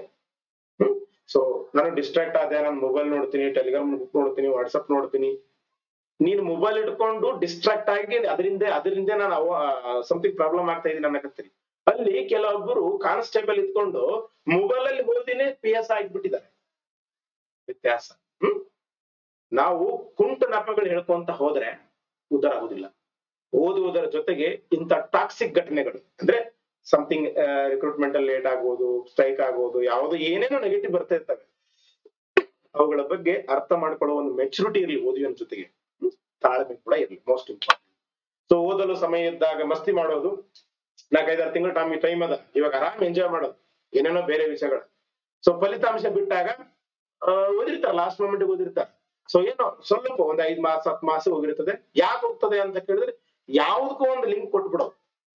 ಏನಂತ ಕಾಂಪಿಟೇಟಿವ್ ಓದೋದೇ ತಪ್ಪು, ಅವ್ನು ನಿನ್ ಜೊತೆಗೇನೋ ಓದೋನಲ್ಲಿ 75 ತಗೊಂಡು ಸೆಲೆಕ್ಟ್ ಆಗಿರ್ತಾನೆ, ನೀವು 74 ತಗೊಂಡಿರ್ತಾನೆ. At the same time top rank ಬಂದವನು 85 ತಗೊಂಡಿರ್ತಾನೆ. ಅವನಿಗೆ ನಾನು 74 ತಗೊಂಡಿನಿ, ಇನ್ನ 26 ತಗೊಳ್ಬೇಕಾಗಿತ್ತು ಅನ್ನೋ ಗಮನ ಇಲ್ಲ. ನನ್ನ ಹಣೆ ಬರೋ ಸರಿ ಇಲ್ಲ, ಇರ್ತಾವ್ರಿ, ನಾನು ಹೇಳಿದ್ನಲ್ಲ ನಿಮಗೆ ಏನು ಗೊತ್ತಾವ ನನಗೂ ಗೊತ್ತಾವ. ಅಟ್ಟೆ, ನನಗೂ ಏನು ಮಾಡಕ್ ಆಗೋದಿಲ್ಲ, ನಿಮ್ಗೂ ಏನು ಮಾಡಕ್ ಆಗೋದಿಲ್ಲ. ನೀವು ಜಸ್ಟ್ ಹೇಳಿದ್ನಲ್ಲ, ಸೊ ನಮ್ಮ ಅಪ್ಪ ಅಮ್ಮ ಕಷ್ಟ ಪಡ್ತಾ ಇದ್ದಾರೆ, ಆ ಬದುಕು ಬೇಡ ಅಂತ ಅವ್ರು ನಮ್ಗೆ ಓದಿಸಿದ್ದಾರೆ, ಅಷ್ಟೇನೆ ಇದ್ ಮಾಡ್ತಾ ಇದೀವಿ. ಓದುವಾಗ ನಾವು ಸುಮಾರು ಸಲ ಸಕ್ಸಸ್ ಮೋಟಿವೇಶನ್ ಅಂತ ಯಾಕೆ ಕೊಡ್ತೀವಿ ಅಂದ್ರೆ, ಒಂದು ಶಕ್ತಿ ಬೇಕು, ಒಂದು ಎನರ್ಜಿ ಬೇಕಂತ, ಫೋರ್ಸ್ ಬೇಕಂತ ಮಾಡ್ತೀವಿ ಹೊರತಾಗಿ ಜಾಬ್ ಮಾಡಿ ಒಂದ್ 8 ವರ್ಷ ಆದ್ಮೇಲೆ ನಾವು ಮಾಡುವಂತ ನೌಕರಿ ಅಷ್ಟೇ ನಾವು ಜೀವನ ನಡೆಸೋದಕ್ಕೆ ಒಂದು ಉದ್ಯೋಗ ಆಗಿಬಿಡ್ತದೆ. ಸರ್ಕಾರಿ ಹುದ್ದೆ ಅಂದ್ರೆ ಎಲ್ಲರಿಗೂ ಸಿಗೋದಿಲ್ಲ. ನಾನು ಸುಮಾರು ಜನ ನೋಡಿದೀನಿ, 750 ಪೋಸ್ಟ್ ಅದಾವ, ಅದ್ರಾಗ ಎಷ್ಟು ಸೇಲ್ ಆಗ್ತಾವ, ಏನೇನ್ ಆಗ್ತಾವಂತ. ಸೊ ಸುಮ್ನೆ ನೀವೆಲ್ಲ ವಿಡಿಯೋ ಮಾಡಪ್ಲ ಬೇಡ ಬಿಡು. ಒಂದು ದಿನದಲ್ಲಿ ಹೇಗೆ 1,000 ರೂಪಾಯಿ ಗಳಿಸ್ಬೇಕು, ಮನೆಯಲ್ಲೇ ಕುಳಿತುಕೊಂಡು 10,000 ಗಳಿಸುವುದು ಹೇಗೆ, ಯೂಟ್ಯೂಬ್ ಅಲ್ಲಿ ಸರ್ಚ್ ಮಾಡು, ಲಕ್ಷ ವಿಡಿಯೋ ಸಿಗ್ತವೆ. ನೀನ್ ಏನ್ ಬೇಕಾದ್ರೂ ಸಿಗ್ತವೆ. ನಾನು ಸ್ವಂತ ಉದ್ಯೋಗ ಮಾಡೋದು ಹೇಗೆ, ಲಕ್ಷ ವಿಡಿಯೋ ಸಿಗ್ತವೆ. ಖಾಸಗಿ ಉದ್ಯೋಗಕ್ಕೆ ಇಂಟರ್ವ್ಯೂ ಸ್ಕಿಲ್ ಇಂಪ್ರೂವ್ ಮಾಡಿ, ಎವ್ರಿಥಿಂಗ್ ಇಸ್ ಅವೈಲೇಬಲ್. ನಾನು ಮಾಡೋದು ಗವರ್ಮೆಂಟ್ ಜಾಬ್ ರಿಲೇಟೆಡ್ ಅನ್ನೋ ಕಾರಣಕ್ಕೆ ಇದು ನೀವು ನೋಡ್ತಾ ಇದ್ದೀರಿ ಅಷ್ಟೇ. ನೀಡ್ ಇದ್ರಷ್ಟೇ ನೋಡ್ಬೇಕು. ನಾನು ಅಪ್ಲೈ ಮಾಡಿದ್ದೀನಿ ಎಲ್ಲರಿಗೂ ಜಾಬ್ ಸಿಗಲ್ಲ, ಇಟ್ ಈಸ್ ನಾಟ್ ಉದ್ಯೋಗ ಖಾತ್ರಿ. ನರೇಗಾ ಯೋಜನೆ ಅಲ್ಲ. ನರೇಗಾ ಯೋಜನೆದಲ್ಲಿ 18 ಏಜ್ನ ಮೇಲೆ ಇದ್ದ ಗಂಡ ಹೆಣ್ಣು ಎಲ್ಲರಿಗೂ ಕೂಡ ಉದ್ಯೋಗ. ಇಟ್ ಈಸ್ ನಾಟ್ ಉದ್ಯೋಗ ಖಾತ್ರಿ, ಇಟ್ ಈಸ್ ಸರ್ಕಾರಿ ಉದ್ಯೋಗ. ಸೊ ಅದರಲ್ಲಿ CET ಬೇಸ್ ಮೇಲೆ ಅದೇ ಅಂತ ಕೇಳಿದ್ರೆ ಒಂದೇ, ನಾನಾಗ್ಲಿ ನೀವಾಗ್ಲಿ ರಿಕ್ವೆಸ್ಟ್ ಮಾಡೋದು, ಸೊ ಅನೆಸ್ಟ್ ಆಗಿ ನಡೀಲಪ್ಪ, ಪ್ರಾಂಪ್ಟ್ ಆಗಿ ನಡೀಲಿ, ಓದಿದರಿಗೆ ಹುದ್ದೆ ಸಿಗುತ್ತೆ. ನಾನು ಅದನ್ನ ಬಿಡ್ಕೋತೀನಿ, ನೀವು ಅದನ್ನ ಬಿಡ್ಕೋಬೇಕು, ಅದಕ್ಕೋಸ್ಕರ ದುಡಿಬೇಕು.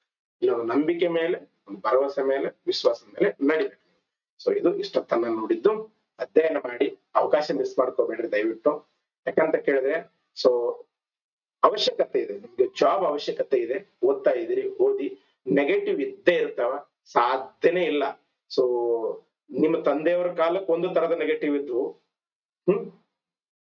ನಿಮ್ಮ ಅಣ್ಣದವ್ರ ಕಾಲಕ್ಕೆ ಒಂದು ತರ ನೆಗೆಟಿವ್ ಇದ್ದು, ನಿಮ್ಗೆ ಒಂಥರ ನೆಗೆಟಿವ್ ಇದ್ದು, ಮುಂದೆ ಇನ್ನೂ ಕೂಡ ಬೇರೆ ಬೇರೆ ಬರ್ತಾವ. ಅವ್ನ ಯಾರಿಂದ ಕೂಡ ಕಂಟ್ರೋಲ್ ಮಾಡಕ್ ಆಗೋದಿಲ್ಲ. ಸೊ ಓದಿ, ನಿಗದಿತ ಸಮಯದಲ್ಲಿ ಓದನ್ನ ಮುಗಿಸಿ, ರಿವಿಷನ್ ಮಾಡಿ, ರಿಪೀಟ್ ಮಾಡಿ, ಎಕ್ಸಾಮ್ ರೆಡಿ ಆಗಿ ಜಾಬ್ ಮಾಡ್ಕೊಂಡು ಹೊರಗೆ ಬಂದ. ಸೊ ಇಷ್ಟು ಕೇಳಿದ್ದಕ್ಕೆ ಧನ್ಯವಾದಗಳು. ಮತ್ತೆ ಹೆಚ್ಚಿನ ವಿಡಿಯೋಗಳನ್ನ, ಸಂಬಂಧಪಟ್ಟಂತ ವಿಡಿಯೋಗಳನ್ನ ಟೆಲಿಗ್ರಾಮ್ ಲಿಂಕ್ ಅನ್ನ ಕೆಳಗಡೆ ಕೊಟ್ಟಿರ್ತೀನಿ. ಸೊ ಜಾಯಿನ್ ಆಗಿ, ಅಲ್ಲಿ ನಾನು ಅಪ್ಡೇಟ್ಸ್ ಕೊಡ್ತಾ ಇರ್ತೀನಿ, ಯೂಸ್ ಮಾಡ್ಕೊಳ್ಳಿ. Take care.